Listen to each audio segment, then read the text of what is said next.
ਤੁਹਾਡਾ ਸਾਰਿਆਂ ਦਾ ਨਿੱਘਾ ਸਵਾਗਤ ਹੈ ਜੀ। ਮੈਂ ਪ੍ਰੀਤ ਖਿੰਡਾ ਤੇ ਹਮੇਸ਼ਾ ਦੀ ਤਰ੍ਹਾਂ ਮੇਰੇ ਜੋੜੀਦਾਰ ਨੇ ਰਮਨ ਮਾਰੂਪੁਰ ਤੇ ਅੱਜ ਦੇ ਸਾਡੇ ਪ੍ਰੋਗਰਾਮ ਦਾ ਵਿਸ਼ਾ ਹੈ ਵਿਆਹਾਂ ਦੇ ਬਦਲਦੇ ਰੰਗ ਤੇ ਆਪਾਂ ਗੱਲਬਾਤ ਕਰਾਂਗੇ ਕਿਵੇਂ ਸਮੇਂ ਦੀ ਰਫ਼ਤਾਰ ਨੇ ਵਿਆਹਾਂ ਦੇ ਰੰਗ ਢੰਗ ਤੇ ਮਾਇਨੇ ਬਦਲ ਕੇ ਰੱਖ ਦਿੱਤੇ। ਕਹਿੰਦੇ ਨੇ ਕਿ ਵਿਆਹ ਉਹ ਲੱਡੂ ਹੈ ਜਿਹੜਾ ਖਾਵੇ ਉਹ ਵੀ ਪਛਤਾਵੇ ਤੇ ਜਿਹੜਾ ਨਾ ਖਾਵੇ ਉਹ ਵੀ ਪਛਤਾਵੇ। ਤੇ ਮੈਨੂੰ ਲੱਗਦਾ ਕਿ ਵਿਆਹ ਵਾਲਾ ਲੱਡੂ ਮਿੱਠਾ ਹੁੰਦਾ, ਸਵਾਦੀ ਆ ਤੇ ਖਾ ਕੇ ਪਛਤਾਉਣ 'ਚ ਕੋਈ ਹਰਜ ਨਹੀਂ। ਤੇ ਕੁਝ ਖਾਸ ਮਹਿਮਾਨ ਵੀ ਸਾਡੇ ਨਾਲ ਜੁੜਨਗੇ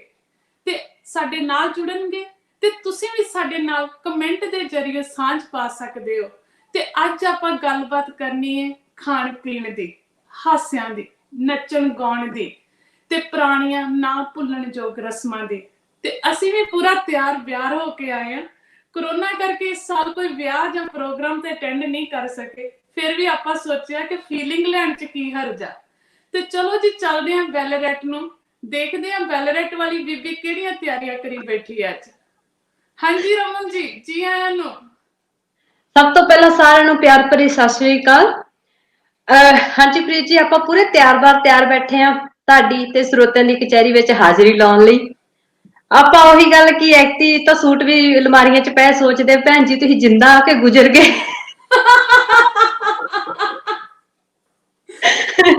ਤਾਂ ਆਪਾਂ ਸੋਚਿਆ ਵੀ ਅੱਜ ਥੋੜੀ ਜੁਐਲਰੀ ਨੂੰ, ਕੱਪੜਿਆਂ ਨੂੰ, ਫੁਲਕਾਰੀਆਂ ਨੂੰ ਹਵਾ ਲਵਾਈ ਜਾਵੇ ਕਿਸੇ ਬਹਾਨੇ ਤਾਂ ਸਹੀ। ਤੇ ਤੁਸੀਂ ਅੱਜ ਮੇਰੀ ਆਵਾਜ਼ ਤੋਂ ਅੰਦਾਜ਼ਾ ਲਾ ਸਕਦੇ ਵੀ ਅੱਜ ਮੇਰੀ ਆਵਾਜ਼ ਥੋੜੀ ਖਰਾਬ ਆ।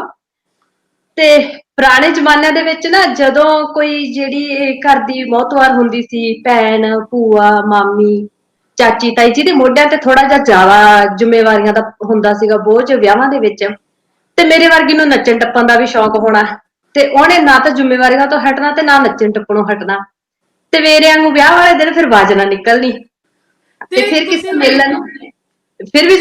ਮਿਲਣ ਨੇ ਕਹਿਣਾ ਕੀ ਗੱਲ ਭੈਣੇ ਵਿਆਹ ਜ਼ਿਆਦਾ ਖਾ ਲਿਆ, ਤੇ ਦੂਜੀ ਨੇ ਕਹਿਣਾ ਨਹੀਂ ਵਿਆਹ ਨਹੀਂ ਖਾਧਾ, ਇਹ ਤਾਂ ਆਪਣੇ ਨਾਲ ਨਾ ਸਿੱਠਣੀਆਂ ਦਾ ਮੁਕਾਬਲਾ ਕਰਨ ਤੋਂ ਹਾਰਨ ਦੇ ਡਰੋਂ ਅੱਜ ਬਹਾਨੇ ਮਾਰਦੀ ਫਿਰਦੀ ਆ। ਅੱਜ ਮੈਂ ਹਾਂਜੀ ਤੁਸੀਂ ਵਿਆਹ ਜ਼ਿਆਦਾ ਖਾ ਕੇ ਗਲਾ ਖਰਾਬ ਕੀਤਾ ਕਿ ਜਾਂ ਗਾ ਕੇ ਜ਼ਿਆਦਾ ਕੀਤਾ? ਪ੍ਰੀਤ ਜੀ ਫੀਲਿੰਗ ਚ ਹੀ ਹੋ ਗਿਆ। ਖਾਦਾ ਤਾਂ ਨਹੀਂ, ਮੈਂ ਬਸ ਏਦਾਂ ਫੀਲਿੰਗ ਹੀ ਲਈ ਤੇ ਉਹਦੇ ਚ ਹੀ ਹੋ ਗਿਆ। ਬਾਕੀ ਆਪਾਂ ਅੱਜ ਡਰਦੇ ਨਹੀਂਗੇ, ਮੈਂ ਅੱਜ ਗਾ ਤਾਂ ਨਹੀਂ ਪਾਉਂਗੀ, ਮੇਰਾ ਬਹੁਤ ਮਨ ਸੀਗਾ ਕਿ ਮੈਂ ਅੱਜ ਕੁਛ ਗਾ ਕੇ ਸੁਣਾਵਾਂ, ਅੱਜ ਮੌਕਾ ਮਿਲਿਆ ਮੈਨੂੰ। ਪਰ ਇਹ ਵਾਲਾ ਰੰਗ ਆਪਾਂ ਜ਼ਰੂਰ ਬੰਨਾਂਗੇ, ਆਪਣੇ ਕੁਛ ਮਹਿਮਾਨ ਜੁੜਨਗੇ ਆਪਣੇ ਨਾਲ ਤੇ ਆਪਾਂ ਅੱਗੇ ਅੱਜ ਸੁਹਾਗ ਘੋੜੀਆਂ ਦਾ ਅੱਜ ਪੂਰਾ ਵਿਆਹ ਦਾ ਰੰਗ ਬੰਨਾਂਗੇ। ਨਵੇਂ ਪੁਰਾਣੇ ਵਿਆਹਾਂ ਦੀ ਗੱਲ ਹੋਊਗੀ ਤੇ ਫਿਰ ਜ਼ਿਆਦਾ ਸਮਾਂ ਨਾ ਲੈਂਦੇ ਹੋਏ ਆਪਾਂ ਸ਼ੁਰੂਆਤ ਕਰਦੇ ਆਪਣੇ ਪ੍ਰੋਗਰਾਮ ਦੀ। ਪੁਰਾਣੇ ਸਮੇਂ ਵਿੱਚ ਵਿਆਹ ਅਨੇਕ ਰਸਮਾਂ ਦੇ ਨਾਲ ਕਈ ਦਿਨਾਂ ਵਿੱਚ ਸੰਪੂਰਨ ਹੋਣੇ। ਵਿਆਹ ਘੱਟੋ ਘੱਟ 10 ਦਿਨਾਂ ਦਾ ਰੌਣਕ ਮੇਲਾ ਹੁੰਦਾ ਸੀ। ਤੇ ਆਪਾਂ ਬਾਹਲੀ ਪੁਰਾਣੀ ਗੱਲ ਨਹੀਂ ਕਰਨੀ, ਸ਼ੁਰੂ ਕਰਾਂਗੇ 60-70 ਦੇ ਦਹਾਕੇ ਤੋਂ। ਤੇ ਮੈਂ ਮਾਝੇ ਤੋਂ ਆ ਤੇ ਰਮਨ ਦੁਆਬੇ ਤੋਂ। ਹੋ ਸਕਦਾ ਕਿ ਸਾਡੀਆਂ ਕੋਈ ਰਸਮਾਂ ਜਾਂ ਜਿਹੜੇ ਕੋਈ ਚੀਜ਼ਾਂ ਵੱਖਰੀਆਂ ਹੋਣ ਮਾਝੇ ਦੁਆਬੇ ਦੀਆਂ, ਤੇ ਕੁਝ ਚੀਜ਼ਾਂ ਜਾਂ ਕੁਝ ਰਸਮਾਂ ਅਸੀਂ ਸਮੇਂ ਦੀ ਘਾਟ ਕਰਕੇ ਇੱਥੇ ਡਿਸਕਸ ਨਾ ਕਰ ਸਕੀਏ। ਤੇ ਪੁਰਾਣੇ ਜ਼ਮਾਨਿਆਂ ਵਿੱਚ ਰਮਨ ਜਦੋਂ ਵਿਆਹ ਹੁੰਦੇ ਉਹ ਦੋ ਮੁੰਡੇ ਜਾਂ ਕੁੜੀ ਦਾ ਵਿਆਹ ਨਹੀਂ ਹੁੰਦਾ ਸੀ, ਉਹ ਦੋ ਪਰਿਵਾਰਾਂ ਦਾ ਵੀ ਨਾਲ ਹੁੰਦਾ ਸੀ। ਜਦ ਵੀ ਰਿਸ਼ਤਾ ਹੋਣਾ ਲੋਕਾਂ ਨੇ ਦੇਖ ਲੈਣਾ ਕਿ ਖਾਨਦਾਨੀ ਚੰਗੀ ਆ, ਬਸ ਖਾਨਦਾਨ ਵੇਖੇ ਜਾਣੇ ਕਿ ਖਾਨਦਾਨੀ ਚੰਗੀ ਆ, ਚਲੋ ਜੀ ਨਿਆਣੇ ਵੀ ਚੰਗੇ ਸਮਝਦਾਰ ਤੇ ਚੰਗੇ ਸੰਸਕਾਰਾਂ ਦੇ ਹੋਣਗੇ ਤੇ ਆਪਣਾ ਉਹਨਾਂ ਦਾ ਰਿਸ਼ਤਾ ਤੈਅ ਹੋ ਜਾਣਾ। ਤੇ ਲੋਕ ਭੋਲੇ ਭਾਲੇ ਸੀ, ਨਾ ਕੋਈ ਵੇਖ ਵਿਖਾਲਾ, ਨਾ ਕੋਈ ਮਿਲਣਾ ਗਿਲਣਾ, ਨਾ ਕੋਈ ਫੋਨ, ਤੇ ਇੰਝ ਹੀ ਗੱਲਾਂ ਨੇਪਰੇ ਚੜ ਜਾਣੀਆਂ। ਹਾਂਜੀ ਪ੍ਰੀਤ ਜੀ, ਉਸ ਪੁਰਾਣਾ ਸਮਾਂ ਹੀ ਮਤਲਬ ਬੜਾ ਵਧੀਆ ਸੀ। ਕਈ ਵਾਰ ਤਾਂ ਏਦਾਂ ਹੋਣਾ ਕਿ ਜਨ ਇੱਕ ਦੀ ਲੈ ਕੇ ਜਾਣੀ ਤੇ ਵਿਆਹ ਕੇ 2 ਜਾਣੇ ਲੈ ਆਉਣੇ, ਤੇ ਉਸ ਸਮੇਂ 'ਚ ਮੁੰਡੇ ਕੁੜੀ ਦਾ ਮਿਲਣਾ ਗਿਲਣਾ ਤਾਂ ਬਹੁਤ ਦੂਰ ਦੀ ਗੱਲ ਹੈ। ਪਰਿਵਾਰ ਦੇ ਕਿਸੇ ਵੀ ਜੀਅ ਨੇ ਕਈ ਵਾਰ ਮੁੰਡਾ ਨਾ ਦੇਖਿਆ ਹੋਣਾ ਜਾਂ ਕੁੜੀ ਨਾ ਦੇਖੀ ਹੋਣੀ, ਬਸ ਵਿਚੋਲੇ ਤੇ ਵਿਸ਼ਵਾਸ ਹੀ ਇੰਨਾ ਹੋਣਾ ਕਿ ਉਹਦੇ ਹੱਥ 'ਚ ਹੀ ਸਗਨਾਂ ਦੀ ਅਦਲਾ ਬਦਲੀ ਹੋ ਜਾਣੀ ਤੇ ਰਿਸ਼ਤੇ ਸਿਰੇ ਚੜ ਜਾਣੇ। ਇੱਥੇ ਪ੍ਰੀਤ ਜੀ ਇੱਕ ਬਹੁਤ ਮਤਲਬ ਇੱਕ ਰੀਅਲ ਸਟੋਰੀ ਆ ਜਿਹੜੀ ਮੇਰੇ ਘਰ ਦੇ ਵਿੱਚ ਹੋਈ ਆ। ਮੇਰੇ ਮੰਮੀ ਡੈਡੀ ਦਾ ਜਦੋਂ ਵਿਆਹ ਹੋਇਆ ਸੀ ਉਹਨਾਂ ਦੀ, ਮੇਰੇ ਮੰਮੀ ਦਾ ਰਿਸ਼ਤਾ ਹੋਇਆ ਤੇ ਜਿਹੜਾ ਵਿਚੋਲਾ ਸੀ ਉਹ ਮੇਰੇ ਦਾਦਾ ਜੀ ਦਾ ਦੋਸਤ ਸੀ ਤੇ ਉਹਨੇ ਕਿਹਾ ਮੈਂ ਤੈਨੂੰ ਰਿਸ਼ਤਾ ਕਰਾਉਣਾ। ਮੇਰੇ ਦਾਦਾ ਜੀ ਕਹਿੰਦੇ ਮੰਗ ਕੋਈ ਨਹੀਂ, ਬਸ ਕੁੜੀ ਸੋਹਣੀ ਹੋਵੇ। ਉਹ ਕਹਿੰਦਾ ਵੀ ਕੁੜੀਆਂ ਤਾਂ 2 ਭੈਣਾਂ, ਚਾਚੇ ਦੀ ਕੁੜੀ ਆ, ਉਹ ਪੁਰਾਣੇ ਜ਼ਮਾਨਿਆਂ ਦੇ ਵਿੱਚ ਜਿਵੇਂ ਸਾਂਝੇ ਪਰਿਵਾਰ ਹੁੰਦੇ ਸੀ, ਤੇ ਜਿਹੜਾ ਵੱਡਾ ਹੋਣਾ ਉਹਦੇ ਵਿਆਹ ਹੋਣਾ, ਚਾਹੇ ਚਾਚੇ ਦਾ ਚਾਹੇ ਤਾਏ ਦਾ, ਜਿਹੜਾ ਵੱਡਾ ਬੱਚਾ ਉਹਦਾ ਪਹਿਲਾਂ। ਤੇ ਉਹ ਕਹਿੰਦੇ ਵੀ ਪਰ ਉਹ ਛੋਟੇ ਵਾਲੀ ਜ਼ਿਆਦਾ ਸੋਹਣੀ ਆ, ਤੇ ਅਸੀਂ ਉਹਦਾ ਰਿਸ਼ਤਾ ਤੁਹਾਨੂੰ ਕਰਵਾਵਾਂਗੇ। ਦਾਦਾ ਜੀ ਕਹਿੰਦੇ ਠੀਕ ਆ, ਉਹਨਾਂ ਨੇ ਹਾਮੀ ਭਰਤੀ, ਪਰ ਮੇਰੀ ਦਾਦੀ ਦਾ ਦਿਲ ਨਾ ਮੰਨੇ। ਤੇ ਜਿਸ ਦਿਨ ਚਲੋ ਜੀ ਵਿਆਹ ਦਾ ਦਿਨ ਆ ਗਿਆ, ਤੇ ਉਸ ਟਾਈਮ 'ਚ ਜਿਵੇਂ ਇਕੱਲੇ ਬੰਦੇ ਜਾਂਦੇ ਹੁੰਦੇ ਸੀ ਬਰਾਤ 'ਚ, ਪਰ ਮੇਰੀ ਦਾਦੀ ਨੇ ਧੱਕੇ ਨਾਲ ਮੇਰੀ ਛੋਟੀ ਭੂਆ ਨੂੰ ਘੱਲਤਾ ਨਾਲ। ਦਾਦੀ ਕਹਿੰਦੇ ਵੀ ਧਿਆਨ ਰੱਖੀ, ਕਿਉਂਕਿ ਉਸ ਟਾਈਮ 'ਚ ਪ੍ਰੀਤ ਜੀ ਘੁੰਡ ਕੱਢ ਕੇ ਵਿਆਹ ਹੁੰਦੇ ਸੀ, ਘੁੰਡ ਚ ਲਾਵਾਂ ਫੇਰੇ, ਘੁੰਡ 'ਚ ਹੀ ਆ ਜਾਣਾ, ਤੇ ਪਤਾ ਹੀ ਨਹੀਂ ਵੀ ਅੰਦਰ ਕੌਣ ਆ, ਹਨਾ। ਤੇ ਦਾਦੀ ਕਹਿੰਦੇ ਵੀ ਤੂੰ ਪੂਰਾ ਧਿਆਨ ਰੱਖਣਾ ਵੀ ਕਿਤੇ ਆਪਾਂ ਨੂੰ ਛੋਟੀ ਕਹਿ ਕੇ ਵੱਡੀ ਨਾ ਵਿਆਹ ਦੇਣ। ਤੇ ਭੂਆ ਜੀ ਮੇਰੇ ਚੱਲ ਵਿਚਾਰੇ ਬੱਚੇ ਸੀ ਜਿੰਨੇ ਜੋਗੇ, ਉਹ ਮਗਰ ਮਗਰ ਫਿਰਦੇ ਰਹੇ, ਵਿਆਹ ਹੋ ਗਿਆ, ਰਾਤ ਨੂੰ ਆ ਗਈ ਡੋਲੀ ਘਰੇ। ਤੇ ਮੇਰੇ ਵੱਡੇ ਫੁੱਫੜ ਜੀ ਥੋੜੇ ਜਿਹੇ ਸ਼ਰਾਰਤੀ ਸੀ, ਤੇ ਮੇਰੀ ਜਿਹੜੀ ਵੱਡੀ ਭੂਆ ਜੀ ਸੀ ਉਹਨਾਂ ਨੂੰ ਬੜਾ ਹੁੰਦਾ ਸੀਗਾ ਕਿ ਮੇਰੀ ਭਾਬੀ ਸੋਹਣੀ ਹੋਣੀ ਚਾਹੀਦੀ ਹੈ। ਤੇ ਫੁੱਫੜੇ ਨੇ ਆ ਕੇ ਥੋੜੀ ਸ਼ਰਾਰਤ ਕਰਤੀ, ਕਹਿੰਦੇ ਵੀ ਬੇਬੇ ਜੀ ਤੇ ਵੀ ਆਪਣਾ ਤਾਂ ਵੀ ਕੰਮ ਖਰਾਬ ਹੋ ਗਿਆ, ਵੀ ਵਹੁਟੀ ਸੋਹਣੀ ਨੀ ਹੈਗੀ। ਮੈਂ ਫੋਟੋਆਂ ਖਿੱਚਣ ਲੱਗੇ ਨੇ ਵੇਖੀ ਸੀ, ਸੋਹਣੀ ਨੀ, ਨੈਣ ਨਕਸ਼ ਵੀ ਮੋਟੇ ਆ ਤੇ ਰੰਗ ਵੀ ਪੱਕਾ। ਤੇ ਵੀ ਇੰਨਾ ਦਿਮਾਗ ਨੀ ਕੰਮ ਕੀਤਾ ਪ੍ਰੀਤ ਜੀ ਵੀ ਅੰਦਰ ਜਾ ਕੇ ਵਹੁਟੀ ਦਾ ਘੁੰਡ ਚੱਕ ਕੇ ਦੇਖ ਲਈਏ। ਭੂਆ ਜੀ ਨੇ ਤਾਂ ਰੋਣਾ ਪਿੱਟਣਾ ਸ਼ੁਰੂ ਕਰਤਾ, ਰੋਣ ਲੱਗ ਗਏ, ਤੇ ਝੋਲਾ ਚੱਕ ਕੇ ਬਹਿ ਗਈ ਟਰੈਕਟਰ ਤੇ, ਕਹਿੰਦੀ ਚੱਲ ਕੇਵਲ ਸਿਆ ਮੈਂ ਤਾਂ ਨੀ ਰੁਕਦੀ ਇੱਥੇ, ਭਾਬੀ ਤਾਂ ਮੇਰੀ ਸੋਹਣੀ ਨੀ ਆਈ। ਤੇ ਦਾਦੀ ਮੇਰੀ ਵੀ ਵਿਚਾਰੀ ਕਹਿੰਦੀ ਚੱਲ ਕੋਈ ਨੀ ਭਾਈ, ਵੀ ਜੋ ਹੋਣਾ ਸੀ ਹੋ ਗਿਆ, ਹੁਣ ਕੀ ਕਰ ਸਕਦੇ ਆ। ਚੱਲ ਰਾਤ ਨੂੰ ਸਾਰੇ ਜਾਣੇ ਸੌਂ ਗਏ, ਤੇ ਦਾਦੀ ਦਾ ਦਿਲ ਮੰਨੇ ਨਾ, ਜਦੋਂ ਸਾਰੇ ਸੌਂ ਗਏ ਉਹਨੇ ਚੱਕੀ ਲਾਲਟਨ ਤੇ ਚਲੀ ਗਈ। ਤੇ ਪੁਰਾਣੇ ਜ਼ਮਾਨੇ 'ਚ ਨਾ ਵਹੁਟੀ ਦੇ ਨਾਲ ਨੈਣ ਆਉਂਦੀ ਹੁੰਦੀ ਸੀ, ਤੇ ਦਾਦੀ ਮੇਰੀ ਨੇ ਦੇਖ ਲਈ ਨੈਣ, ਨੈਣ ਦੇਖ ਲਈ ਤੇ ਦਾਦੀ ਨੇ ਰਾਤ ਨੀ ਵਿਚੋਲਣ ਢਾਲੀ। ਸਾਰੇ ਸੁੱਤੇ ਸੀ, ਦਾਦੀ ਨੇ ਵਿਚੋਲਣ ਢਾਲੀ, ਲੋਕੀ ਦੇਖਣ ਵੀ ਹੋਇਆ ਕੀ। ਭੂਆ ਮੇਰੀ ਬਥੇਰਾ ਰੌਲਾ ਪਾਵੇ ਛੋਟੀ ਵੀ ਨਹੀਂ ਬੇਬੇ ਜੀ ਆਪਣੀ ਭਾਬੀ ਸੋਹਣੀ ਆ ਹੈ। ਤੇ ਦਾਦੀ ਕਹੇ ਤੂੰ ਮੈਨੂੰ ਕਮਲੀ ਬਣਾਉਣੀ ਆ, ਮੈਂ ਆਪਦੀ ਅੱਖੀ ਵੇਖ ਕੇ ਆਈ ਆ। ਫਿਰ ਦਿਨ ਚੜਿਆ, ਤੇ ਦਿਨੇ ਉਹ ਫਿਰ ਦੁੱਧ ਦਾ ਦੁੱਧ ਪਾਣੀ ਦਾ ਪਾਣੀ ਹੋਇਆ ਵੀ ਕਿਹੜੀ ਵਹੁਟੀ ਸੀ ਤੇ ਕਿਹੜੀ ਨੈਣ ਸੀ। ਤੇ ਮੇਰੀ ਦਾਦੀ ਜਿਵੇਂ ਸਹਿਸਬਾ ਕਹਿੰਦੀ ਨੈਣ ਕੋਲੇ ਖੜੀ, ਤੇ ਭੂਆ ਜੀ ਕਹਿੰਦੇ ਵੀ ਇਹ ਆਪਣੀ ਭਾਬੀ। ਦਾਦੀ ਨੈਣ ਵੱਲ ਵੇਖ ਕੇ ਕਹਿੰਦੀ ਅੱਛਾ ਰਾਤ ਨੂੰ ਤਾਂ ਫਿਰ ਮੈਂ ਤੈਨੂੰ ਬਟੇਰਨ ਜੀ ਨੂੰ ਦੇਖ ਲਿਆ। ਵਾਕਈ ਰਮਨ, ਉਹ ਜਿਹੜੇ ਜ਼ਮਾਨੇ ਸੀ ਨਾ, ਉਦੋਂ ਲੋਕ ਬੜੇ ਹਾਂਜੀ ਭੋਲੇ ਭਾਲੇ ਹੁੰਦੇ ਸੀ ਕਿ ਉਦੋਂ ਹਾਂਜੀ ਕਿਹੜਾ ਕੋਈ ਫੋਨ ਸੀ ਨਾ ਕੋਈ ਫੋਟੋਆਂ ਦੇਖੀਆਂ ਹੋਣੀਆਂ, ਤੇ ਸਾਰਾ ਕੁੜੀਆਂ ਦਾ ਵਿਆਹ ਵੀ ਘੁੰਡ 'ਚ ਹੀ ਨਿਕਲ ਜਾਣਾ ਹੈ ਨਾ। ਤੇ ਇਸੇ ਹਾਂਜੀ ਤਰ੍ਹਾਂ ਸਾਡੇ ਇੱਕ ਗੁਆਂਢ 'ਚ ਰਿਸ਼ਤਾ ਹੋਇਆ, ਤੇ ਉਹ ਹਜੇ ਰਿਸ਼ਤੇ ਦੀ ਗੱਲ ਚੱਲਦੀ ਪਈ ਸੀ, ਤੇ ਉਹ ਬੀਬੀ ਭੋਲੀ ਭਾਲੀ ਉਹ ਕਹਿੰਦਾ ਵਿਚੋਲਾ ਕਹਿੰਦਾ ਭੈਣ ਜੀ ਮੁੰਡੇ ਨੂੰ ਜ਼ਮੀਨ ਤੇ ਬਾਹਲੀ ਆਉਂਦੀ ਆ, ਸਾਰਾ ਘਰ ਬਾਰ ਚੰਗਾ, ਪਰ ਇੱਕੋ ਮਾੜੀ ਆਦਤ ਹੈ ਕਿ ਮੁੰਡਾ ਜਰਦਾ ਖਾਂਦਾ। ਤੇ ਗਾੜੀ ਬੀਬੀ ਵੀ ਭੋਲੀ ਭਾਲੀ ਤਪਾਕ ਕੇ ਬੋਲੀ, ਕਹਿੰਦੀ ਲੈ ਭਰਾਵਾ ਜਰਦੇ ਦਾ ਕੀ ਆ, ਅਸੀਂ ਜਦੋਂ ਆਇਆ ਕਰੂ ਅਸੀਂ ਜਰਦਾ ਚਾੜ ਦਿਆ ਕਰਾਂਗੇ, ਨਾਲ ਬਣਾਇਆ ਕਰਾਂਗੇ ਪਕੌੜੀਆਂ ਵਾਲਾ ਰਹਿਤਾ। ਉਹ ਕਹਿੰਦਾ ਹੈ ਬੀਬੀ ਉਹ ਜਰਦਾ ਉਹ ਨਹੀਂ ਖਾਂਦਾ, ਉਹ ਤੇ ਅਮਲੀ ਆ। ਤੇ ਫਿਰ ਵੇਖੋ ਉਦੋਂ ਉਹ ਵਿਚਾਰੀ ਇਹੋ ਸੋਚੀ ਜਾਵੇ ਕਿ ਮਿੱਠੇ ਚੌਲਾਂ ਨੂੰ, ਜਿਹੜੇ ਰੰਗ ਵਾਲੇ ਮਿੱਠੇ ਚੌਲ ਚੌਲਾਂ ਆ, ਵੱਲ। ਮੁੰਡਾ ਉਹਦਾ ਸ਼ੌਕੀਨ ਆ, ਤੇ ਮੁੰਡਾ ਤਾਂ ਕਿਸੇ ਹੋਰ ਹੀ ਚੀਜ਼ ਦਾ ਸ਼ੌਕੀਨ ਸੀ। ਤੇ ਹਾਂਜੀ ਰਮਨ, ਉਹਨਾਂ ਜ਼ਮਾਨਿਆਂ 'ਚ ਕੀ ਹੋਣਾ, ਵਿਆਹ ਸ਼ੁਰੂ ਹੋਣਾ ਸਾਈ ਚਿੱਠੀ ਤੋਂ, ਤੇ ਕੁੜੀ ਵਾਲਿਆਂ ਨੇ ਪਿੰਡ ਦੇ ਸਭ ਤੋਂ ਸਿਆਣੇ ਬੰਦੇ ਕੋਲ ਸਾਈ ਚਿੱਠੀ ਲਿਖਾਉਣੀ, ਤੇ ਵਿਚੋਲੇ ਜਾਂ ਨਾਈ ਦੇ ਹੱਥ ਮੁੰਡੇ ਦੇ ਘਰੇ ਭੇਜਣੀ। ਤੇ ਗਾੜੀ ਮੁੰਡੇ ਵਾਲਿਆਂ ਨੇ ਵੀ ਪੂਰਾ ਸ਼ਰੀਕਾ ਸੱਦਿਆ ਹੋਣਾ, ਆਪਣਾ ਸ਼ਰੀਕਾ ਭਾਈਚਾਰਾ, ਲੱਡੂਆਂ ਦੇ ਡੱਬੇ ਰੱਖੇ ਹੋਣੇ, ਤੇ ਉਹਨਾਂ ਸਿਆਣੇ ਜਿਹੇ ਬੰਦੇ ਨੂੰ ਐ ਕੁਰਸੀ ਤੇ ਬਿਠਾ ਕੇ ਉਹਨੇ ਸਾਈ ਚਿੱਠੀ ਪੜ੍ਹਨੀ, ਤੇ ਵਿੱਚ ਲਿਖਿਆ ਹੋਣਾ ਜੀ ਇੰਨੇ ਬੰਦੇ ਬਰਾਤੀ ਆਉਣ, ਕੋਈ ਸ਼ਰਾਬ ਪੀ ਕੇ ਨਾ ਆਵੇ, ਇੱਜ਼ਤਾਂ ਸਾਰਿਆਂ ਦੀਆਂ ਸਾਂਝੀਆਂ ਵਾ, ਇੱਜ਼ਤ ਨਾਲ ਸਾਡੇ ਘਰ ਢੁਕਿਓ। ਤੇ ਉਹਦੇ ਵਿੱਚ ਜਿਹੜਾ ਸਾਈ ਚਿੱਠੀ ਪੜ੍ਹਨ ਵਾਲਾ ਹੁੰਦਾ ਸੀ ਉਹਦੇ ਲਈ ਵੀ ਸ਼ਗਨ ਹੁੰਦਾ ਸੀ 11 ਰੁਪਏ ਜਾਂ 21 ਰੁਪਏ, ਤੇ ਨਾਲ ਹੋਣੇ ਲੱਡੂਆਂ ਦੇ ਡੱਬੇ। ਤੇ ਆਪਣੇ ਵਰਗਿਆਂ ਦੀ ਅੱਖ ਬਸ ਲੱਡੂਆਂ ਦੇ ਡੱਬੇ ਤੇ ਰਹਿਣੀ, ਉਦੋਂ ਨਿਆਣੇ ਸੀ, ਉਦੋਂ ਵੇਖਣਾ ਵੀ ਕਦੋਂ ਖਤਮ ਕਰਨ ਤੇ ਕਦੋਂ ਲੱਡੂ ਮਿਲਣ ਤੇ ਅਸੀਂ ਜਾਈਏ। ਅਸੀਂ ਜਾਈਏ। ਬਿਲਕੁਲ ਸਹੀ ਗੱਲ ਪ੍ਰੀਤ ਜੀ, ਉਸ ਟਾਈਮ ਜਿਹੜਾ ਸਾਈ ਚਿੱਠੀ ਲੈ ਕੇ ਆਉਂਦਾ ਹੁੰਦਾ ਸੀ ਉਹਦੀ ਬਹੁਤ ਮਾਣ ਇੱਜ਼ਤ ਕੀਤਾ ਜਾਂਦਾ ਹੁੰਦਾ ਸੀ, ਕਿਉਂਕਿ ਉਹ ਵਿਆਹ ਦਾ ਪਹਿਲਾ ਕਦਮ ਹੁੰਦਾ ਸੀ। ਜਦੋਂ ਵਿਆਹ ਸ਼ੁਰੂ ਹੋਣਾ ਵੀ ਸਾਈ ਚਿੱਠੀ ਦੇ ਵਿੱਚ ਦਿਨ ਤਰੀਕ ਸਾਰਾ ਕੁਝ ਲਿਖਿਆ ਹੁੰਦਾ। ਇਸੇ ਤਰ੍ਹਾਂ ਪ੍ਰੀਤ ਜੀ ਇੱਕ ਅੱਗੇ ਵਧਣ ਤੋਂ ਪਹਿਲਾਂ ਮੈਂ ਤੁਹਾਨੂੰ ਹੋਰ ਗੱਲ ਦੱਸਦੀ ਕਿ ਉਸ ਟਾਈਮ 'ਚ ਲੋਕੀ ਜ਼ਿਆਦਾ ਤਿਆਰੀਆਂ ਦਾ ਉਹਨਾਂ ਵਿੱਚ ਨਹੀਂ ਹੁੰਦੇ ਸੀ। ਏਦਾਂ ਹੀ ਮੇਰੇ ਨਾਨੀ ਜੀ ਸੁਣਾਉਂਦੇ ਹੁੰਦੇ ਗੱਲ, ਉਦੋਂ ਉਹ ਪਾਕਿਸਤਾਨ 'ਚ ਰਹਿੰਦੇ ਹੁੰਦੇ ਸੀਗੇ ਕਿ ਵਿਆਹ ਰੱਖਿਆ ਨਾਨੀ ਜੀ ਦੀ ਭੈਣ ਦਾ ਸੀ ਏਦਾਂ ਕਿਸੇ ਦਾ, ਤੇ ਉਹ ਸਾਈ ਚਿੱਠੀ ਲੈ ਕੇ ਆਇਆ, ਕਹਿੰਦਾ ਵੀ ਦੱਸੋ ਕਿੰਨੇ ਬੰਦੇ ਬਰਾਤੀ ਆਉਣ।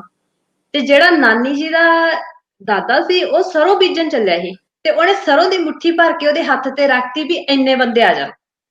ਉਹ ਬੰਦਾ ਚਲਾ ਗਿਆ, ਉਹਨੇ ਗਾਂਹ ਜਾ ਕੇ ਵੀ ਉਦਾਂ ਕਹਤਾ ਭਾਈ ਵੀ ਇੰਨੇ ਬੰਦੇ ਆ ਜਾਣ, ਤੇ ਉਹਨਾਂ ਨੇ ਪ੍ਰੀਤ ਜੀ ਕੋਈ ਨਹੀਂ ਛੱਡਿਆ। ਜੋ ਮਤਲਬ ਏਰੀਏ ਦਾ ਟਾਂਗਾ, ਰੇਹੜੀ, ਸਾਈਕਲ, ਮੱਝ, ਗਾਂ, ਮਤਲਬ ਜਿਹਦੇ ਤੇ ਵੀ ਕੋਈ ਪਹੁੰਚ ਸਕਦਾ ਸੀ ਉੱਥੇ ਪਹੁੰਚਿਆ। ਤੇ ਬਾਅਦ ਚੋਂ ਵੇਖਣ ਤਾਂ ਠਾਂ ਵੀ ਹੁਣ ਕੀ ਕਰੀਏ, ਫਿਰ ਉਹਨਾਂ ਨੇ ਖੂਹ ਦੇ ਵਿੱਚ ਖੰਡ ਦੀਆਂ ਬੋਰੀਆਂ ਸੁੱਟੀਆਂ ਤੇ ਉੱਥੋਂ ਮਿੱਠਾ ਪਾਣੀ ਕੱਢ ਕੱਢ ਕੇ ਪਿਆਇਆ। ਹਾਂਜੀ ਪੁਰਾਣੇ ਹਾਂਜੀ ਜ਼ਮਾਨਿਆਂ ਦੇ ਵੇਖੋ, ਉਦੋਂ ਲੋਕ ਭੋਲੇ ਭਾਲੇ ਸੀ, ਮਠਿਆਈਆਂ ਘੱਟ ਸੀ, ਸਾਧਨ ਘੱਟ ਸੀ, ਤੇ ਉਦੋਂ ਕੀ ਹੁੰਦਾ ਸੀ ਕਿ ਵਿਆਹ ਵੇਖਣ ਦਾ ਲੋਕਾਂ ਨੂੰ ਚਾਅ ਵੀ ਬਹੁਤ ਹੁੰਦਾ ਸੀ ਰਮਨ। ਤੇ ਰਮਨ ਹਾਂਜੀ ਆਪਾਂ ਇਹਦੇ ਨਾਲ ਨਾਲ ਜਿਹੜੇ ਸਾਡੇ ਸਰੋਤੇ ਆ ਸਾਨੂੰ ਵੇਖ ਰਹੇ, ਤੇ ਮੈਨੂੰ ਲੱਗਦਾ ਅੱਜ ਜਿਹੜੀਆਂ ਸਾਡੀਆਂ ਭੈਣਾਂ ਉਹ ਸਾਨੂੰ ਬੜਾ ਇੱਜ਼ਤ ਮਾਣ ਦੇ ਰਹੀਆਂ, ਕਹਿ ਰਹੀਆਂ ਕਿ ਅਸੀਂ ਬਹੁਤ ਸੋਹਣੇ ਲੱਗ ਰਹੇ ਹਾਂ। ਹਾਂਜੀ ਜੀ, ਜਦੋਂ ਵਿਆਹਾਂ ਤੇ ਜਾਈਦਾ ਫਿਰ ਮੂੰਹ ਧੋ ਕੇ ਜਾਈਦਾ, ਤੇ ਅੱਜ ਅਸੀਂ ਵੀ ਵਿਆਹ ਵਾਲੀ ਪੂਰੀ ਫੀਲਿੰਗ ਲੈ ਰਹੇ। ਤੇ ਹਾਂਜੀ ਥੈਂਕ ਯੂ ਪ੍ਰੀਤ। ਤੁਹਾਡਾ ਬਹੁਤ ਬਹੁਤ ਇੰਨਾ ਪਿਆਰ ਦੇਣ ਲਈ। ਹਾਂਜੀ ਹਾਂਜੀ। ਤੇ ਫਿਰ ਪ੍ਰੀਤ ਜੀ ਆਪਾਂ ਗੱਲ ਕਰਦੇ ਸੀਗੇ ਕਿ ਫਿਰ ਉਸ ਤੋਂ ਬਾਅਦ ਸ਼ੁਰੂ ਹੁੰਦਾ ਸੀ ਸਿਲਸਿਲਾ ਵਿਆਹ ਦੀ ਤਿਆਰੀ ਦਾ।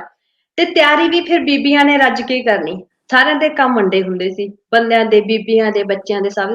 ਤੇ ਬੀਬੀਆਂ ਨੇ ਫਿਰ ਪੀਣ ਕਰਨਾ, ਹੱਥੀ ਚੱਕੀ ਪੀਣੀ, ਗਾਨੇ ਬੰਨਣੇ, ਘਰਾਂ ਨੂੰ ਰੰਗ ਰੋਗਨ ਹੋਣਾ, ਚੁੰਨੀਆਂ ਨੂੰ ਗੋਟੇ ਲੱਗਣੇ, ਦਾਜ ਦੀ ਤਿਆਰੀ ਹੋਣੀ, ਤੇ ਸੂਟਾਂ ਦੀ ਸਟਿਚਿੰਗ ਸ਼ੁਰੂ ਹੋ ਜਾਣੀ। ਫਿਰ ਕੰਮ ਸ਼ੁਰੂ ਹੁੰਦਾ ਸੀ ਸਪੀਕਰਾਂ ਦਾ ਤੇ ਕੜਾਹੀਆਂ ਚੜ੍ਹਨ ਦਾ। ਹਾਂਜੀ ਰਮਨ, ਵਿਆਹ ਤੋਂ ਕੁਝ ਦਿਨ ਪਹਿਲਾਂ ਹੀ ਸਪੀਕਰ ਲੱਗ ਜਾਣਾ। ਤੇ ਸਾਡੇ ਪਿੰਡ ਤਾਇਆ ਨਾਮ ਹੁੰਦਾ ਸੀ, ਉਹਦੀ ਡਿਊਟੀ ਹੁੰਦੀ ਸੀ ਸਪੀਕਰ ਲਿਆਉਣ ਦੀ। ਵਿਆਹ ਹਜੇ ਸ਼ੁਰੂ ਹੋਣਾ, ਉਹਨੇ ਆਪਣੇ ਸਾਈਕਲ ਤੇ ਸਪੀਕਰ ਤੇ ਵਾਜੇ ਲੱਗਣੇ, ਤੇ ਚਲੋ ਜੀ ਵਿਆਹ ਵਾਲੇ ਘਰੇ। ਤੇ ਵਿਆਹ ਵਾਲੇ ਘਰ ਦੀ ਵੀ ਰੌਣਕ ਵੱਧ ਜਾਣੀ। ਤੇ ਉਦੋਂ ਕੀ ਹੋਣਾ, ਸਵੇਰੇ ਸਵੇਰ ਤੇ ਲੱਗਣੇ ਸਪੀਕਰ ਤੇ ਸ਼ਬਦ, ਤੇ ਦੁਪਹਿਰੇ ਫਿਰ ਲੱਗ ਜਾਣੇ ਮੁੰਡਿਆਂ ਖੁੰਡਿਆਂ ਦੀ ਫਰਮੈਸ਼ੀ ਗਾਣੇ। ਤੇ ਕਈ ਵਾਰੀ ਕੀ ਹੁੰਦਾ ਸੀ ਕਿ ਕੋਈ ਪੁੱਠਾ ਸਿੱਧਾ ਗਾਣਾ ਵੀ ਵੱਜ ਜਾਂਦਾ ਹੁੰਦਾ ਸੀ, ਤੇ ਫਿਰ ਲੜਾਈ ਵੀ ਹੋ ਜਾਂਦੀ ਹੁੰਦੀ ਸੀ। ਤੇ ਉਧਰੋਂ ਕੀ ਹੋਣਾ ਕਿ ਵਿਆਹ ਤੋਂ 3-4 ਦਿਨ ਪਹਿਲਾਂ ਭਾਜੀ ਬਣਨੀ ਸ਼ੁਰੂ ਹੋ ਜਾਣੀ। ਤੇ ਪਹਿਲਾਂ ਪਿੰਡ ਦੇ ਸ਼ਰੀਕੇ ਭਾਈਚਾਰੇ ਨੇ ਆਣ ਕੇ ਕੜਾਈ ਧਰ ਲੈਣੀ, ਤੇ ਮੰਜਿਆਂ ਦੇ ਕਿੱਧਰੇ ਸ਼ੱਕਰਪਾਰੇ, ਮੱਠੀਆਂ, ਬੂੰਦੀ, ਬਦਾਨਾ ਮਹਿਕਣੇ। ਤੇ ਮੈਨੂੰ ਯਾਦ ਹੈ ਕਿ ਜਦੋਂ ਉਹਨਾਂ ਜ਼ਮਾਨਿਆਂ 'ਚ ਕੀ ਹੁੰਦਾ ਸੀ ਕਿ ਹਲਵਾਈ ਦੇ ਕੋਲ ਵੀ ਇੱਕ ਬੰਦੇ ਦੀ, ਘਰ ਦੇ ਬੰਦੇ ਦੀ, ਖਾਸ ਬੰਦੇ ਦੀ ਡਿਊਟੀ ਹੁੰਦੀ ਸੀ, ਜਿਹੜਾ ਬਹੁਤ ਸਖਤ ਸੁਭਾਅ ਦਾ ਹੁੰਦਾ ਸੀ। ਤੇ ਸਾਡੇ ਜਦੋਂ ਸਾਰੇ ਭੈਣ ਭਰਾਵਾਂ ਦੇ ਵਿਆਹ ਹੋਏ, ਤੇ ਮੇਰੇ ਤਾਇਆ ਜੀ ਦੀ ਡਿਊਟੀ ਲੱਗਦੀ ਹੁੰਦੀ ਸੀ ਹਲਵਾਈਆਂ ਕੋਲ। ਤੇ ਹਲਵਾਈ ਤੇ ਚੰਗੇ ਭਲੇ ਬੰਦੇ ਨੂੰ ਕਲਪਾ ਦਿੰਦੇ ਆ ਨਹੀਂ ਹੈਗਾ ਜੀ, ਉਹ ਨਹੀਂ ਹੈਗਾ, ਆ ਲਿਆ ਦੋ, ਆ ਤੁਸੀਂ ਥੋੜਾ ਲਿਆਂਦਾ। ਤੇ ਉਧਰੋਂ ਬੁੱਢੀਆਂ ਨੇ ਰੌਲਾ ਪਾਈ ਜਾਇਆ ਕਰਨਾ, ਵੇ ਬਚਨ ਬਾਲਣ ਥੋੜਾ, ਵੇ ਭੱਠੀ ਨਹੀਂ ਹੈਗੀ, ਵੇ ਤੂੰ ਗੁਰਦੁਆਰੇ ਇੰਜ ਕਰ ਥਾਲੀਆਂ ਫੜ ਲਿਆ। ਤੇ ਕਈ ਵਾਰੀ ਤੇ ਤਾਇਆ ਇੰਨਾ ਕਲਪ ਜਾਂਦਾ ਹੁੰਦਾ ਸੀ ਨਾ, ਉਹਨੇ ਖਿੱਚ ਕੇ ਕਹਿ ਦੇਣਾ ਕਿ ਹੁਣ ਬਚਨ ਜਹਾਜ਼ ਬਣ ਜੇ, ਤੁਸੀਂ ਤੇ ਮੈਨੂੰ ਬੰਦਾ ਹੀ ਨਹੀਂ ਸਮਝਦੀਆਂ। ਤੇ ਸਭ ਤੋਂ ਮੌਜਾਂ ਹੁੰਦੀਆਂ ਸੀ ਸਾਡੇ ਵਰਗਿਆਂ ਨੂੰ, ਤਾਏ ਕੋਲ ਹੁੰਦੀ ਸੀ ਸਟੋਰ ਦੀ ਚਾਬੀ। ਤੇ ਤਾਇਆ ਹਰ ਵਿਆਹ ਦੇ ਵਿੱਚ ਹੁੰਦਾ ਸੀ ਪੂਰਾ, ਹਨਾ ਵੀ ਮੋਹਤਬਾਰ, ਉਹਦੇ ਕੋਈ ਸਾਰੀ ਜ਼ਿੰਮੇਵਾਰੀ ਹੋਣੀ। ਤੇ ਉਹਨੇ ਰਾਤ ਨੂੰ ਸਾਨੂੰ ਸਾਰੇ ਨਿਆਣਿਆਂ ਨੂੰ ਚੋਰੀ ਚੋਰੀ ਬੂਹਾ ਖੋਲ ਕੇ ਬੱਤੇ ਪਿਆਉਣੇ। ਤੇ ਜਿਹੜਾ ਉਹ ਵਾਲੇ ਬੱਤੇ ਪੀਣ ਦਾ ਮਜ਼ਾ ਹੁੰਦਾ ਸੀ ਨਾ, ਚੋਰੀ ਚੋਰੀ ਰਾਤ ਨੂੰ, ਤੇ ਉਹ ਅੱਜ ਭਾਵੇਂ ਫਰਿੱਜਾਂ ਭਰੀਆਂ ਵੀ ਆ, ਪਰ ਉਹ ਨਜ਼ਾਰੇ ਨਹੀਂ ਹੈਗੇ ਹੁਣ। ਹਾਂਜੀ ਬਿਲਕੁਲ ਸਹੀ ਗੱਲ ਆ ਪ੍ਰੀਤ ਜੀ। ਉਹ ਵਕਤ ਹੀ ਇਹੋ ਜਿਹਾ ਹੁੰਦਾ ਸੀ, ਜੇ ਕਿਤੇ ਲੱਡੂਆਂ ਦੇ ਅੰਦਰ ਵੜਨ ਦਾ ਮੌਕਾ ਮਿਲ ਜਾਣਾ ਨਾ, ਤੇ ਮੇਰੇ ਵਾਰੀ ਨੇ ਇੱਕੋ ਨਜ਼ਰ ਘਮਾਇਆ ਵੀ ਨੀ, ਪਤਾ ਲੱਗ ਜਾਣਾ ਵੀ ਕਿਹੜੀ ਕਿਹੜੀ ਵੈਰਾਈਟੀ ਵਿਆਹ ਦੇ ਦਿਨ ਖਾਣ ਨੂੰ ਮਿਲੂਗੀ। ਤੇ ਪ੍ਰੀਤ ਜੀ, ਇਸ ਰੌਣਕ ਮੇਲੇ ਦੇ ਵਿੱਚ ਕਹਿੰਦੇ ਹੁੰਦੇ ਆ ਕਿ ਸਿੱਕੇ ਦੇ ਦੋਨੋਂ ਪਹਿਲੂ ਹੁੰਦੇ ਆ, ਵੀ ਜਦੋਂ ਇਹ ਰੌਣਕ ਮੇਲਾ ਚੱਲਦਾ ਹੁੰਦਾ ਸੀ ਤੇ ਇਹਦੇ ਵਿੱਚ ਇੱਕ ਦੱਬਿਆ ਦੱਬਿਆ ਮਸਲਾ ਹੋਰ ਚੱਲਦਾ ਹੁੰਦਾ ਸੀ। ਉਹ ਹੁੰਦਾ ਸੀ ਰਿਸ਼ਤੇਦਾਰਾਂ ਤੇ ਸ਼ਰੀਕਾਂ ਨੂੰ ਮਨਾਉਣ ਦਾ। ਤੇ ਜੇ ਤਾਂ ਕੁੜੀ ਦਾ ਵਿਆਹ, ਫਿਰ ਤਾਂ ਥੋੜੇ ਸੌਖੇ ਮੰਨ ਜਾਂਦੇ ਹੁੰਦੇ ਸੀ। ਸਾਰਿਆਂ ਨੇ ਕਹਿਣਾ ਚਲੋ ਜੀ ਧੀਆਂ ਭੈਣਾਂ ਸਾਂਝੀਆਂ ਹੁੰਦੀਆਂ, ਧੀ ਧਿਆਣੀ ਦਾ ਵਿਆਹ, ਕੱਲ ਨੂੰ ਵਿਆਹ ਕੇ ਚਲੀ ਜਾਊਗੀ, ਕੀ ਯਾਦ ਰੱਖੂਗੀ, ਚਲੋ ਕੋਈ ਗੱਲ ਨਹੀਂ, ਪੁਰਾਣੇ ਗੁੱਸੇ ਗਿੱਲੇ ਭੁੱਲ ਜਾਓ ਤੇ ਅੱਗੇ ਵਧੋ। ਪਰ ਜੇ ਕਿਧਰੇ ਮੁੰਡੇ ਦਾ ਵਿਆਹ, ਪ੍ਰੀਤ ਜੀ, ਫਿਰ ਤਾਂ ਹਿੰਦੀ ਚ ਕਹਾਵਤ ਆ ਨਾ ਵੀ ਦਾਂਤੋਂ ਚਨੇ ਚਬਾਉਣੇ। ਫਿਰ ਤਾਂ ਸ਼ਰੀਕ ਰਿਸ਼ਤੇਦਾਰ ਦਾਂਤੋਂ ਚਨੇ ਚਬਾ ਕੇ ਆਪਣੀਆਂ ਆਪਣੀਆਂ ਸ਼ਰਤਾਂ ਦੱਸ ਕੇ ਤੇ ਫਿਰ ਮੰਨਦੇ ਹੁੰਦੇ ਸੀ। ਕਈ ਵਾਰ ਕੋਈ ਮੇਰੇ ਵਰਗਾ ਥੋੜਾ ਕਾਹਲਾ ਬੰਦਾ ਹੁੰਦਾ ਸੀ, ਦਿਲ ਅੱਕਿਆ ਜਾ, ਉਹਨੇ ਕਹਿਣਾ ਨਹੀਂ ਆਉਂਦਾ, ਅੰਦਰੋਂ ਤਾਂ ਦਿਲ ਕਰਨਾ ਵੀ ਨਹੀਂ ਆਉਂਦਾ ਤਾਂ ਰਹਿਣ ਦੇ, ਪਰ ਫਿਰ ਉਹ ਨਾ ਕਿ ਸ਼ਰੀਕੇ ਦਾ, ਰਿਸ਼ਤੇਦਾਰਾਂ ਦਾ ਮੂੰਹ ਲਿਹਾਜ਼ ਰੱਖਣਾ ਪੈਂਦਾ। ਤੇ ਪਰ ਲੋਕ ਛੇਤੀ ਗੱਲਾਂ ਭੁੱਲ ਕੇ ਤੇ ਨਾਲ ਤੁਰ ਪੈਂਦੇ ਹੁੰਦੇ ਸੀਗੇ। ਉਹ ਇੱਕ ਬੜਾ ਵਧੀਆ ਰਿਸ਼ਤਾ ਜਾਂ ਪਿਆਰ ਹੁੰਦਾ ਸੀਗਾ। ਹਾਂਜੀ ਰਮਨ, ਉਹਨਾਂ ਜ਼ਮਾਨਿਆਂ ਵਿੱਚ ਫੁੱਫੜਾਂ, ਜੀਜਿਆਂ ਤੇ ਮਾਸੜਾਂ ਦੀ ਵੀ ਪੂਰੀ ਟੌਰ ਹੁੰਦੀ ਸੀ। ਘਰਦਿਆਂ ਨੂੰ ਟੈਨਸ਼ਨ ਹੋਣੀ ਕਿ ਪ੍ਰਾਹੁਣਾ ਰੁੱਸ ਨਾ ਜਾਵੇ, ਤੇ ਪਰ ਫੁੱਫੜਾਂ, ਮਾਸੜਾਂ ਤੇ ਜੀਜਿਆਂ ਕੋਲ ਵੀ ਨਾ ਲੜਨ ਦਾ ਜਾਂ ਰੁੱਸਣ ਦਾ ਫੁੱਲ ਲਾਇਸੈਂਸ ਹੁੰਦਾ ਸੀ, ਕਿਸੇ ਵੇਲੇ ਵੀ ਕੁਝ ਹੋ ਸਕਦਾ। ਤੇ ਸਾਂਢੂਆਂ ਦੀ ਅੜੀ ਨਾ ਮਾਣ ਹੋਣੀ, ਉਹਨਾਂ ਕਹਿਣਾ ਲੈ ਕਰਨੈਲ ਸੋਹ ਦੀ ਸੇਵਾ ਵੱਧ ਹੋ ਗਈ, ਮੈਨੂੰ ਪੁੱਛਿਆ ਨਹੀਂ ਕਿਸੇ ਨੇ। ਤਾਂ ਕਹਿੰਦੇ ਨਹੀਂ, ਭੈਣਾਂ ਭੈਣਾਂ ਕਦੀ ਨਾ ਲੜੀਆਂ, ਸਾਂਢੂ ਮਰ ਗਏ ਖਹਿ ਖਹਿ ਕੇ, ਕੋਇਲਾਂ ਬੋਲਦੀਆਂ ਵਿੱਚ ਬਾਗਾਂ ਦੇ ਬਹਿ ਕੇ। ਤੇ ਫਿਰ ਤੇ ਇਹ ਸਮਝ ਲਓ ਕਿ ਬਸ ਕੁੰਡੀਆਂ ਦੇ ਸਿਰ ਸਿੰਘ ਫਸ ਗਏ ਤੇ ਕੋਈ ਨਿੱਤਰੂ ਬੜੇਵੇਂ ਖਾਣੇ। ਪ੍ਰੀਤ ਜੀ ਮੈਨੂੰ ਲੱਗਦਾ ਇਹ ਵੀ ਇੱਕ ਵਹਿਮ ਹੀ ਸੀ ਵੀ ਭੈਣਾਂ ਭੈਣਾਂ ਕਦੇ ਨਾ ਲੜੀਆਂ। ਭੈਣਾਂ ਵੀ ਲੜਦੀਆਂ ਸੀ ਪਰ ਜਾਂ ਵਿਆਹ ਤੋਂ ਪਹਿਲਾਂ ਜਾਂ ਬਾਅਦ ਚ। ਪਹਿਲਾਂ ਲੜਦੀਆਂ ਹੁੰਦੀਆਂ ਸੀ, ਅੱਛਾ ਇਹਨੂੰ ਚਿੱਠੀ ਦੇਣ ਵੀ ਆਪ ਗਏ ਤੇ ਮੇਰੀ ਚਿੱਠੀ ਜਿਹੜਾ ਮੇਰਾ ਵਿਆਹ ਦਾ ਇਨਵੀਟੇਸ਼ਨ ਸੀਗਾ ਕਾਰਡ ਉਹ ਤੁਸੀਂ ਲਾਗੀ ਦੇ ਹੱਥ ਘੱਲਤਾ। ਤੇ ਵਿਆਹ ਤੋਂ ਬਾਅਦ ਲੜਾਈ ਹੁੰਦੀ ਸੀ, ਅੱਛਾ ਇਹਦੀ ਸੱਸ ਦਾ ਸੂਟ ਭਾਰਾ ਤੇ ਮੇਰੀ ਸੱਸ ਦਾ ਸੂਟ ਹੌਲਾ। ਤੇ ਇਹ ਗੱਲ ਵੀ ਲੜਾਈ ਤਾਂ ਹੁੰਦੀ ਸੀ ਭੈਣਾਂ ਚ ਵੀ, ਪਰ ਉਹ ਬਹੁਤ ਦੱਬੀ ਕੁੱਟੀ ਜੀ ਮਾਵਾਂ ਅੰਦਰ ਹੀ ਸਾਂਭ ਲੈਂਦੀਆਂ ਸੀਗੀਆਂ। ਤੇ ਇਸ ਤੋਂ ਬਾਅਦ ਪ੍ਰੀਤ ਜੀ ਫਿਰ ਲੱਡੂ ਜਲੇਬੀਆਂ ਜਦੋਂ ਇਹ ਹੋ ਜਾਂਦੇ ਸੀ, ਕੜਾਈਆਂ ਚੜ ਜਾਣੀਆਂ ਤੇ ਰਿਸ਼ਤੇਦਾਰ ਆ ਜਾਣੇ, ਫਿਰ ਸ਼ੁਰੂ ਹੁੰਦਾ ਸੀਗਾ ਗਾਉਣ ਵਜਾਉਣ ਦਾ ਕੰਮ। ਫਿਰ ਗਾਉਣ ਰੱਖਣਾ ਤੇ ਮੁੰਡਿਆਂ ਨੂੰ ਵੀ ਚਾਅ ਚੜ ਜਾਣਾ ਕਿ ਮੰਜੇ ਬਿਸਤਰੇ ਇਕੱਠੇ ਕਰਾਂਗੇ, ਰਿਸ਼ਤੇਦਾਰ ਆਉਣਗੇ, ਯਾਰਾਂ ਬੇਲੀਆਂ ਨਾਲ ਥੋੜਾ ਟਾਈਮ ਗੁਜ਼ਾਰਾਂਗੇ। ਤੇ ਕੁੜੀਆਂ ਨੂੰ ਵੀ ਹੋਣਾ ਕਿ ਕੁਛ ਦਿਨ ਆਦੀਆਂ ਸਹੇਲੀਆਂ ਜਾਂਦੀ ਸਹੇਲੀ ਦੇ ਨਾਲ ਟਾਈਮ ਸਪੈਂਡ ਕਰਾਂਗੇ, ਜਾਂ ਕਿਸੇ ਦਾ ਹੋਣਾ ਉਹਨਾਂ ਨੂੰ ਹੋਣਾ ਵੀ ਥੋੜੇ ਦਿਨ ਗਾਉ ਜਾ ਕੇ ਕੱਢਾਂਗੇ। ਤੇ ਉਹਨਾਂ ਨੇ ਵੀ ਰਾਤ ਨੂੰ ਭੱਜ ਭੱਜ ਕੇ ਘਰ ਦਾ ਰੋਟੀ ਟੁੱਕ ਦਾ ਕੰਮ ਨਿਬੇੜਨਾ ਤੇ ਸ਼ਾਮਾਂ ਵੇਲੇ ਵਿਆਹ ਵਾਲੇ ਘਰੇ ਇਕੱਠੀਆਂ ਹੋ ਜਾਣਾ।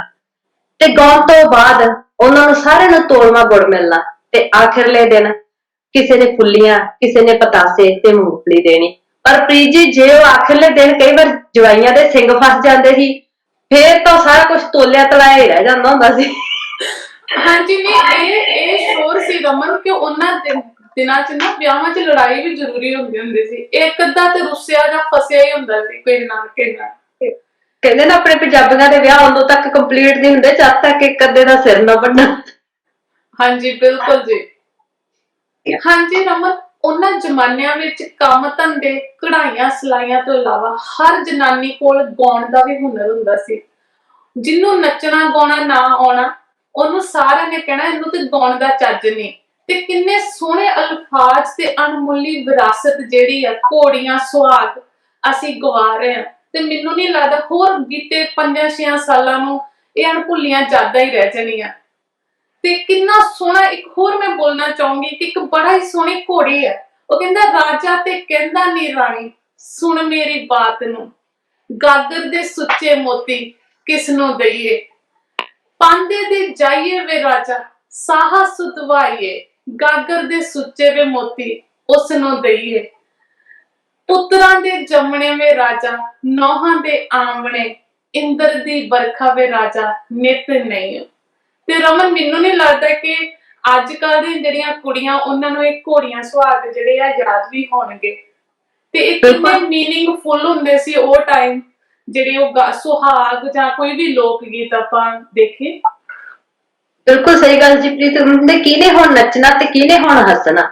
ਮਾਈਏ ਘੋੜੀਏ ਸੁਹਾਗਾ ਵਾਲੇ ਦਿਨ ਪੁੱਗ ਗਏ, ਸਾਡੇ ਵਿਆਹਾਂ ਵਿੱਚ ਰੌਣਕਾਂ ਤੇ ਚਾਅ ਉੱਡ ਗਏ, ਸਾਡੇ ਵਿਆਹਾਂ ਵਿੱਚ ਰੌਣਕਾਂ ਤੇ ਚਾਅ ਉੱਡ ਗਏ। ਬਿਲਕੁਲ ਪ੍ਰੀਤ ਜੀ, ਜਿਵੇਂ ਤੁਸੀਂ ਇਹ ਇੰਨੇ ਸੋਹਣੇ ਮੀਨਿੰਗਫੁਲ ਹਨਾ ਇਹ ਆਪਣੇ ਜਿਹੜੇ ਗਾਇਆ, ਤਾਂ ਇਹਦੇ ਕਹਿੰਦੇ ਕਿ ਇਹਦੇ ਵਿੱਚ ਜਿਵੇਂ ਤੁਸੀਂ ਬੋਲਿਆ ਕਿ ਪੁਆਇੰਟ ਦੇ ਜਾਈਏ, ਤਾਂ ਮੈਨੂੰ ਲੱਗਦਾ ਬਹੁਤ ਸਾਰਿਆਂ ਨੂੰ ਇਹਨਾਂ ਚੀਜ਼ਾਂ ਦੇ ਮਤਲਬ ਜਾਂ ਕਿਉਂਕਿ ਜਿਵੇਂ ਕੁੜੀਆਂ ਨੇ ਵੀ ਗਾਇਆ ਤਾਂ ਉਸ ਟਾਈਮ ਦੇ ਵਿੱਚ ਧੀਆਂ ਆਪਣੇ ਭਰਾਵਾਂ ਨੂੰ ਉਡੀਕਦੀਆਂ ਜਾਂ ਉਹਨਾਂ ਦੇ ਭਰਾਵਾਂ ਦੇ ਤਿਉਹਾਰ ਮਨਾਉਣੇ ਰਸਮ ਰਿਵਾਜ, ਤਾਂ ਉਹ ਏਦਾਂ ਗਾ ਗਾ ਕੇ ਆਪਣੇ ਦਿਲ ਤੇ ਜਿਹੜੇ ਚਾਅ ਹੁੰਦੇ ਸੀ ਵਲਵਲੇ ਹੁੰਦੇ ਸੀਗੇ ਤੇ ਸੁਹਾਗਾਂ ਤੇ ਘੋੜੀਆਂ ਦੇ ਰਾਹੀਂ ਆਪਣੇ ਚਾਅ ਜਿਹੜੇ ਬਾਹਰ ਪੇਸ਼ ਕਰਦੇ ਹੁੰਦੇ ਸੀ।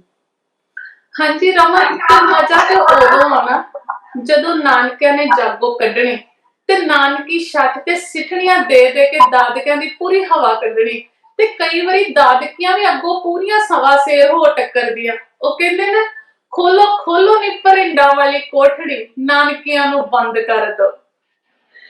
ਤੇ ਪ੍ਰੀਤ ਜੀ ਅੱਗੋਂ ਫਿਰ ਜਵਾਬ ਵੀ ਆਉਂਦਾ ਹੁੰਦਾ ਸੀਗਾ, ਦਾਦਕੀਆਂ ਦਾ ਕੁੱਪ ਬੰਨ ਦੋ, ਕਾਲੀ ਮਿੱਟੀ ਦਾ ਫੇਰ ਦੋ ਪੋਚਾ ਨੀ ਦਾਦਕੀਆਂ ਦਾ ਕੁੱਪ ਬੰਨ ਦੋ। ਤੇ ਵਾਕਈ ਉਦੋਂ ਬੜਾ ਮਜ਼ਾ ਆਉਂਦਾ ਹੁੰਦਾ ਸੀ ਜਦੋਂ ਨਾਨਕੇ ਦਾਦਕਿਆਂ ਦਾ ਆਮਣਾ ਸਾਹਮਣਾ ਹੋਣਾ, ਜਦੋਂ ਨਾਨਕੀਆਂ ਨੇ ਆਉਣਾ ਤੇ ਉਹਨਾਂ ਨੇ ਪਿੰਡ ਦੇ ਵਿੱਚ ਵੜਨਾ, ਦੂਰੋਂ ਪਤਾ ਲੱਗ ਜਾਣਾ ਵੀ ਨਾਨਕਾ ਮੇਲ ਆ ਗਿਆ। ਤੇ ਫਿਰ ਉਹਨਾਂ ਨੇ ਜਾਗੋ ਕੱਢਣੀ ਤੇ ਨਾਨਕੀਆਂ ਉਹ ਜਾਗੋ ਕੱਢਣੀ, ਉਹਦੇ ਵਿੱਚ ਉਹਨਾਂ ਨੇ ਪੂਰਾ ਪੂਰਾ ਫਾਇਦਾ ਚੱਕਣਾ ਨਾਨਕੇ ਮੇਲ ਵਿੱਚ ਆਈਆਂ ਹੋਈਆਂ ਦਾ। ਜਾਗੋ ਚੱਕਣੀ ਤੇ ਕਿਸੇ ਦਾ ਮੰਜਾ ਮੁੱਢਾ ਮਾਰਤਾ, ਕਿਸੇ ਦਾ ਚੁੱਲ੍ਹਾ ਤੋੜਤਾ, ਹੋਰ ਤਾਂ ਹੋਰ ਪਾਥੀਆਂ ਵਾਲੇ ਕੁੱਪ ਨੂੰ ਅੱਗ ਲਾ ਦੇਣੀ। ਤੇ ਕਈ ਵਿੱਚ ਥੋੜੇ ਜਿਹੇ ਸ਼ਰਾਰਤੀ ਹੁੰਦੇ ਸੀ, ਉਹਨਾਂ ਨੇ ਮੱਝਾਂ ਗਾਵਾਂ ਦੇ ਸੰਗਲ ਹੀ ਖੋਲਦੇ। ਤੇ ਉਹ ਫਿਰ ਜਾਗੋ ਨੱਚਦੀ ਟੱਪਦੀ ਗਾਉਂਦੀ ਇੱਕ ਘਰ ਤੋਂ ਦੂਸਰੇ ਘਰ, ਦੂਜੇ ਘਰ ਤੋਂ ਤੀਜੇ ਘਰ, ਜਾਂਦੀ ਜਾਂਦੀ ਪੂਰੇ ਪਿੰਡ ਦਾ ਗੇੜਾ ਕੱਢਦੀ। ਤੇ ਫਿਰ ਜਦੋਂ ਉਹਨਾਂ ਨੂੰ ਲੱਗਦਾ ਕਿ ਸਾਡੀ ਜਾਗੋ ਨੂੰ ਤੇਲ ਦੀ ਲੋੜ ਆ, ਤਾਂ ਫਿਰ ਉਹ ਨਾਨਕੀਆਂ ਗਾਉਂਦੀਆਂ, ਕੋਈ ਪਾਊਗੀ ਨਸੀਬਾਂ ਵਾਲੀ ਨੀ ਜਾਗੋ ਵਿੱਚੋਂ ਤੇਲ ਮੁੱਕਿਆ, ਕੀ ਹਾਲ ਭਵੱਕੜਾ ਤੇਰਾ ਵੀ ਜਾਗੋ ਵਿੱਚੋਂ ਤੇਲ ਮੁੱਕਿਆ। ਤੇ ਫਿਰ ਹੁੰਦੀ ਸੀ ਪ੍ਰੀਤ ਜੀ ਛੱਜ ਤੋੜਨ ਦੀ ਵਾਰੀ। ਜੇ ਛੱਜ ਟੁੱਟਿਆ ਤਾਂ ਨਾਨਕੇ ਜਿੱਤ ਗਏ, ਨਹੀਂ ਟੁੱਟਿਆ ਤਾਂ ਫਿਰ ਨਾਨਕੇ ਹਾਰ ਗਏ। ਤੇ ਰਮਨ ਕਮੈਂਟ ਕਰ ਰਿਹਾ ਮੇਰਾ ਵੀਰ, ਉਹ ਲਿਖ ਲਿਆ ਕਿ ਵੀਰਾ ਮੇਰਾ ਨੀ ਦੇਸਾਂ ਦਾ ਰਾਜਾ। ਮੈਂ ਉਹਨੂੰ ਦੱਸ ਦਵਾਂ ਕਿ ਵਾਕਈ ਭਾਈ ਤੂੰ ਮੇਰੇ ਲਈ ਦੇਸਾਂ ਦਾ ਰਾਜਾ ਹੀ ਆ, ਤੇ ਮੇਰੇ ਲਈ ਤੇ ਤੂੰ ਬਹੁਤ ਖਾਸ ਆ। ਤੇ ਉਹ ਮੈਨੂੰ ਸਪੈਸ਼ਲੀ ਥੱਲੇ ਕਮੈਂਟ ਲਿਖ ਰਿਹਾ ਸੀ, ਵਾਕਈ ਮੈਂ ਭਾਵੇਂ ਇੱਥੇ ਬੈਠੀ ਪ੍ਰੋਗਰਾਮ ਮੇਰੀ, ਪਰ ਮੇਰੇ ਲਈ ਤੂੰ ਹਮੇਸ਼ਾ ਹੀ ਖਾਸ ਆ। ਹਾਂਜੀ, ਭੈਣਾਂ ਲਈ ਭਰਾ ਹਮੇਸ਼ਾ ਹੀ ਪਿਆਰੇ ਹੁੰਦੇ ਆ। ਹਾਂਜੀ ਜੀ। ਤੇ ਰਮਨ ਚਲੋ ਜੀ, ਵਿਆਹ ਵਾਲਾ ਦਿਨ ਹੋਣਾ ਤੇ ਨਿਆਣਾ ਦੀ ਸਭ ਤੋਂ ਮਨ ਭਾਉਂਦੀ ਚੀਜ਼ ਕਿਹੜੀ ਹੁੰਦੀ ਸੀ? ਬਰਾਤ ਤੋਂ ਪੈਸੇ ਲੁੱਟਣੇ। ਤੇ ਸਭ ਤੋਂ ਵੱਧ ਚਾਹ ਹਰ ਇੱਕ ਬੰਦੇ ਨੂੰ ਨਾ ਵੀ ਜੰਜ ਤੁਰਨ ਲੱਗੇ ਤੇ ਪੈਸੇ ਚੁਗੀਏ, ਤੇ ਹਾਏ ਰੱਬਾ ਪੈਰਾਂ ਥੱਲੇ ਆ ਕੇ ਹੱਥ ਮਿੱਧੇ ਜਾਣੇ। ਪਰ ਕੀ ਮਜਾਲ ਮਾਂ ਦੇ ਬੱਬਰ ਸ਼ੇਰ ਇੱਕ ਵਾਰੀ ਵੀ ਸੀ ਕਰ ਜਾਣ ਉੱਥੇ, ਤੇ ਉਹਨਾਂ ਨੇ ਆਪਣੇ ਨਿਆਣਿਆਂ ਨੇ ਵੀ ਆਪਣੀ ਹੱਕ ਹਲਾਲ ਦੀ ਜਿਹੜੀ ਕਮਾਈ ਹੁੰਦੀ ਸੀ ਨਾ, ਉਹ ਸਾਰਾ ਦਿਨ ਜੇਬਾਂ 'ਚ ਪਾਈ ਫਿਰਨੀ, ਤੇ ਨਾਲਦਿਆਂ ਨੂੰ ਪੁੱਛਣਾ ਤੇਰੇ ਕਿੰਨੇ ਬਣੇ, ਤੇਰੇ ਟੋਟਲ ਕਿੰਨਾ ਬਣਿਆ। ਤੇ ਵੇਖੋ ਉਹ ਮੌਜਾਂ ਜਿਹੜੀਆਂ ਵਾ ਉਹ ਹੁਣ ਨਹੀਂ ਲੱਭਦੀਆਂ। ਹਾਂਜੀ ਬਿਲਕੁਲ ਪ੍ਰੀਤ ਜੀ, ਸਹੀ ਗੱਲ। ਤੇ ਉਸ ਸਮੇਂ ਜਿਹੜੀ ਜੰਨ ਹੁੰਦੀ ਸੀ ਉਹਦੇ ਵਿੱਚ ਸਿਰਫ ਬੰਦੇ ਜਾਇਆ ਕਰਦੇ ਸੀ, ਜਨਾਨੀਆਂ ਘਰ ਚ ਰਹੀਆਂ ਤੇ ਉਹ ਬੜੀ ਖੁਸ਼ੀ ਰਹਿੰਦੀਆਂ ਸੀ। ਉਹ ਚੀਜ਼ ਨੂੰ ਮੰਨਦੇ ਸੀ ਵੀ ਹਾਂ ਇਹ ਰਿਵਾਜ ਆ ਵੀ ਇਹ ਜਾਂਦੇ, ਤੇ ਪਰ ਜਨਾਨੀਆਂ ਇੱਕ ਪਾਸੇ ਵੀ ਸੋਚਦੇ ਸੀ ਉਹਨਾਂ ਨੂੰ ਥੋੜੀ ਖੁੱਲ ਮਿਲ ਜਾਂਦੀ ਸੀ। ਉਹਨਾਂ ਨੇ ਨੱਚ ਕੇ ਜਿਹੜੀਆਂ ਧੂੜਾ ਪੱਟਣੀਆਂ ਬਰਾਤ ਦੇ ਜਾਣ ਮਗਰੋਂ, ਕਿ ਬੰਦੇ ਹੈ ਨੀ, ਤੇ ਉਹਨਾਂ ਨੇ ਆਪਣੇ ਦਿਲ ਦੇ ਸਾਰੇ ਭੜਾਸ ਕੱਢ ਲੈਣੇ। ਤੇ ਫਿਰ ਉਹਨਾਂ ਨੇ ਰੋਟੀ ਟੁੱਕ ਦੀ ਤਿਆਰੀ ਵਿੱਚ ਲੱਗ ਜਾਣਾ ਕਿ ਸ਼ਾਮ ਨੂੰ ਨਵੀਂ ਵਿਆਹੀ ਦੁਲਹਨ ਆਊਗੀ, ਉਹਦੇ ਲਈ ਪਾਣੀ ਵਾਰਨ ਦੀ ਤਿਆਰੀ, ਤਾਂ ਹੋਰ ਨਿੱਕੀਆਂ ਤਿਆਰੀਆਂ ਵਿੱਚ ਲੱਗ ਜਾਣਾ। ਫਿਰ ਇੱਕ ਪਾਸੇ ਟੋਕਰਾਂ 'ਚ ਮਟਰ ਕੱਢਦੀਆਂ ਹੋਈਆਂ ਨਾਨਕੀਆਂ ਦਾ ਗਰੁੱਪ, ਤੇ ਦੂਜੇ ਪਾਸੇ ਦਾਦਕੀਆਂ ਆਲੂ ਛਿੱਲਦੀਆਂ ਹੋਈਆਂ, ਸਿੱਠਣੀ ਤੇ ਮਿਹਣੀ ਲੱਗੀਆਂ ਰਹਿਣਾ। ਉਹਨਾਂ ਨੇ ਆਪਣੇ ਲੋਕ ਗੀਤ ਗਾਉਣ ਤੇ ਆਪਣਾ ਮਨੋਰੰਜਨ ਕਰਦੇ ਰਹਿਣਾ। ਪਰ ਪ੍ਰੀਤ ਜੀ ਇੱਥੇ ਇੱਕ ਹੋਰ ਚੀਜ਼ ਹੁੰਦੀ ਸੀ, ਲੱਸੀ ਪੈਰ। ਇੱਕ ਬਹੁਤ ਹੀ ਅਹਿਮ ਵਧੀਆ ਇੱਕ ਰਿਵਾਜ ਹੁੰਦਾ ਸੀ, ਬਹੁਤ ਘੱਟ ਲੋਕਾਂ ਨੂੰ ਪਤਾ। ਬਹੁਤ ਜਗ੍ਹਾ ਹੈਗੀਆਂ ਜਿੱਥੇ ਨਹੀਂ ਕਰਿਆ ਜਾਂਦਾ, ਜਿਵੇਂ ਕਿ ਮੈਂ ਮਾਲਵੇ ਤੋਂ, ਅਸੀਂ ਮਲਵਈ ਹਨਾ, ਤੇ ਸਾਡੇ ਕਹਿੰਦੇ ਕਿ ਮਲਵਈਆਂ ਦੇ ਰਿਵਾਜ ਥੋੜੇ ਜਿਹੇ ਹੋਰ ਹੁੰਦੇ ਹਨਾ। ਤੇ ਉਹ ਲੱਸੀ ਪੈਰ ਹੁੰਦਾ ਸੀ, ਉਹਦੇ ਵਿੱਚ ਮੁੰਡੇ ਦੀ ਮਾਂ ਨੇ ਬਰਾਤ ਦੇ ਆਉਣ ਤੋਂ ਉਸ ਟਾਈਮ ਚ ਪ੍ਰੀਤ ਜੀ ਲੋਕਾਂ ਦੇ ਗੈਸ ਜਾਂ ਅੰਦਾਜ਼ੇ ਬੜੇ ਪੱਕੇ ਹੁੰਦੇ ਸੀ ਕਿ ਇੰਨੇ ਵਜੇ ਬਰਾਤ ਗਈ ਤੇ ਇੰਨੇ ਵਜੇ ਤੇ ਇੰਨੇ ਵਜੇ ਤੱਕ ਪਹੁੰਚ ਜੂਗੀ। ਤੇ ਉਹਨਾਂ ਨੇ ਅੰਦਾਜ਼ਾ ਲਾ ਕੇ ਬਰਾਤ ਦੇ ਆਉਣ ਤੋਂ 2 ਘੰਟੇ ਪਹਿਲਾਂ ਉਹ ਰਸਮ ਕਰਨੀ। ਉਹਦੇ ਵਿੱਚ ਹੁੰਦਾ ਸੀ ਬਰਾਤ ਦੇ ਵਿੱਚ ਪਾਣੀ, ਕੱਚੀ ਲੱਸੀ ਪਾ ਕੇ, ਤੇ ਮੁੰਡੇ ਦੀ ਮਾਂ ਨੇ ਸੱਜਾ ਪੈਰ ਅੰਦਰ ਕਰਨਾ, ਅੱਡੀ ਥੱਲੇ ਤੇ ਪੱਗ ਉੱਪਰ, ਤੇ ਉਹਦੀਆਂ ਦਰਾਣੀਆਂ ਜਠਾਣੀਆਂ ਨੇ ਉਹਦੇ ਆਸੇ ਪਾਸੇ ਬੈਠਣਾ, 5 ਜਾਂ 7 ਜਾਣੀਆਂ। ਫਿਰ ਉਹ ਪੈਰਾਂ ਦੇ ਉੱਪਰ ਮਠਿਆਈ ਦਾ ਭਰਿਆ ਥਾਲ ਰੱਖਣਾ, ਤੇ ਉਹ ਚੈਲੰਜ ਹੁੰਦਾ ਸੀ ਵੀ ਇਹ ਡਿੱਗਣ ਨਹੀਂ ਦੇਣਾ। ਫਿਰ ਉਹ ਮਾਂ ਦਾ ਘੁੱਟ ਕੱਢਣਾ, ਮੁੰਡੇ ਦੀ ਮਾਂ ਦਾ ਘੁੱਟ ਕੱਢ ਕੇ ਬਿਠਾਉਣਾ, ਉਹਨੂੰ ਇਹ ਦਿਖਾਉਣਾ ਕਿ ਤੂੰ ਆਉਣ ਵਾਲੀ ਦੁਲਹਨ ਦਾ ਜਿਹੜਾ ਪ੍ਰਤੀਬਿੰਬ ਉਹ ਤੇਰੇ ਵਿੱਚੋਂ ਹੀ ਆਊਗਾ। ਜੇ ਤੂੰ ਬੋਲ ਪਈ, ਦਰਾਣੀਆਂ ਜਠਾਣੀਆਂ ਨੇ ਪੂਰੀ ਵਾਹ ਲਾ ਦੇਣੀ, ਹਸਾਉਣ ਦੀ, ਬੋਲਣ ਦੀ, ਇਹੋ ਜਿਹੀਆਂ ਗੱਲਾਂ ਕਰਨੀਆਂ। ਤੇ ਜੇ ਤਾਂ ਉਹ ਬੋਲ ਪਈ ਫਿਰ ਤਾਂ ਉਹਦੀ ਨੂੰਹ ਬੋਲਣ ਵਾਲੀ ਆਊਗੀ, ਜੇ ਉਹ ਚੁੱਪ ਰਹੀ, ਹੱਸੀ ਗਈ, ਤੇ ਫਿਰ ਨੂੰਹ ਹੱਸਣ ਵਾਲੀ ਆਊਗੀ। ਇਹ ਬੜਾ ਸੋਹਣਾ ਰਿਵਾਜ ਸੀ, ਪਰ ਇਹ ਹੌਲੀ ਹੌਲੀ ਕਿਤੇ ਨਾ ਕਿਤੇ ਗੁੰਮ ਹੋ ਗਿਆ। ਮੈਨੂੰ ਲੱਗਦਾ ਨਹੀਂ ਕਿ ਕਿਸੇ ਨੂੰ ਪਤਾ ਹੋਵੇ ਇਸ ਰਿਵਾਜ ਬਾਰੇ। ਹਾਂਜੀ ਬਿਲਕੁਲ। ਤੇ ਸਭ ਤੋਂ ਪਹਿਲਾਂ ਜਦੋਂ ਰਿਬਨ ਕਟਾਈ ਦੀ ਰਸਮ ਹੋਣੀ, ਤੇ ਕਈ ਵਾਰੀ ਸਾਲੀਆਂ ਨੇ ਕੀ ਕਰਨਾ, ਰਸਗੁੱਲਿਆਂ ਦੇ ਉੱਤੇ ਲੂਣ ਭੁੱਕਿਆ ਹੋਣਾ, ਤੇ ਉਦੋਂ ਸਾਲੀਆਂ ਕੀ ਕਰਦੀਆਂ ਹੁੰਦੀਆਂ, ਸਾਬਣ ਦੀ ਬਰਫੀ ਬਣਾ ਲੈਣੀ, ਉੱਤੇ ਇੱਕ ਤਹਿ ਬਰਫੀ ਦੀ ਲਾ ਲੈਣੀ, ਥੱਲੇ ਸਾਬਣ ਦੀ ਚੱਕੀ ਲਾ ਲੈਣੀ। ਤੇ ਸਭ ਤੋਂ ਜ਼ਿਆਦਾ ਜਿਹੜਾ ਹੁੰਦਾ ਸੀ ਪੁਆੜੇ ਦੀ ਜੜ ਹੁੰਦੀ ਸੀ ਪਾਰਟੀ ਸਪਰੇ। ਉਹ ਕਹਿੰਦੇ ਉਹਨਾਂ ਨੇ ਪਹਿਲਾਂ ਰੌਲਾ ਪਾ ਦੇਣਾ ਕੁੜੀਆਂ ਨੇ, ਓਏ ਝੱਗ ਨਾ ਪਾਇਓ, ਝੱਗ ਨਾ ਪਾਇਓ, ਝੱਗ ਨਹੀਂ ਕਹਿੰਦੇ ਪਾਉਣੀ। ਤੇ ਉਹ ਝੱਗ ਜਿਹੜੀ ਉਹ ਬੜੀ ਫੇਮਸ ਹੁੰਦੀ ਸੀ ਉਹਨਾਂ ਦਿਨਾਂ ਦੇ ਵਿੱਚ। ਔਰ ਉਹਨਾਂ ਨੇ ਕੀ ਕਰਨਾ, ਜੇ ਉਹਨਾਂ ਮੁੰਡਿਆਂ ਨੇ ਜਾਂ ਬਰਾਤੀਆਂ ਨੇ ਉਹਨਾਂ ਦੇ ਉੱਤੇ ਸਪਰੇ ਪਾ ਦੇਣੀ, ਸਾਰਿਆਂ ਦੇ ਕੱਪੜੇ ਚਿੱਟੇ ਹੋ ਜਾਣੇ, ਤੇ ਬਾਅਦ ਚ ਇੰਨੀ ਔਖੀ ਸਾਫ਼ ਹੁੰਦੀ ਸੀ ਉਹ ਸਪਰੇ ਕਿ ਪੁੱਛੋ ਹੀ ਨਾ। ਹਾਂਜੀ ਬਿਲਕੁਲ ਸਹੀ ਗੱਲ ਹੈ ਪ੍ਰੀਤ ਜੀ। ਉਹ ਰਸਮ ਰਿਵਾਜ ਉਹ ਸਾਰੇ ਉਸ ਟਾਈਮ ਦੇ ਸੀਗੇ, ਤੇ ਲੋਕਾਂ ਦੇ ਵਿੱਚ ਤੇ ਲੋਕ ਗੁੱਸਾ ਵੀ ਨਹੀਂ ਕਰਦੇ ਸੀਗੇ ਕਿ ਵੀ ਕਿਸੇ ਨੇ ਕੀ ਕਿਹਾ, ਜਾਂ ਕੁੜੀਆਂ ਨੇ ਰਿਬਨ ਕਟਾਉਣ ਦੇ ਲਈ ਏਦਾਂ ਹੋਣਾ। ਤੇ ਹੁਣ ਮਤਲਬ ਕੋਈ ਗੱਲ ਕਹਿੰਦਾ ਤਾਂ ਆਪਾਂ ਗੁੱਸਾ ਜਲਦੀ ਕਰ ਲੈਂਦੇ ਆ। ਉਸ ਟਾਈਮ ਬੜਾ ਵਧੀਆ ਮਾਹੌਲ ਸੀਗਾ, ਸਾਰਿਆਂ ਨੇ ਹਾਸਾ ਖੇਡਾ ਕਰਨਾ। ਜੇ ਉਹ ਸਾਬਣ ਵਾਲੀ ਬਰਫੀ ਖਵਾ ਦੇਣੀ ਤਾਂ ਐਵੇਂ ਉਹਨਾਂ ਨੇ ਵੀ ਖੋਟਾ ਸਿੱਕਾ ਦੇ ਦੇਣਾ ਕੁੜੀਆਂ ਨੂੰ ਜਦੋਂ ਰਿਬਨ ਕਟਾਉਣੀ ਤਾਂ ਉਹਨਾਂ ਨੂੰ ਵੀ ਕਈ ਵਾਰ ਖੁੱਟੇ ਸਿੱਕੇ ਮਿਲਦੇ ਹੁੰਦੇ ਸੀ। ਹਾਂਜੀ ਬਿਲਕੁਲ ਰਮਨ।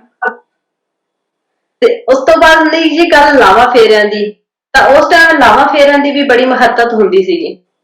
ਹਾਂਜੀ ਰਮਨ, ਲਾਵਾਂ ਫੇਰੇ ਵਿਆਹ ਦੀ ਸਭ ਤੋਂ ਅਹਿਮ ਰਸਮ ਹੋਣੀ।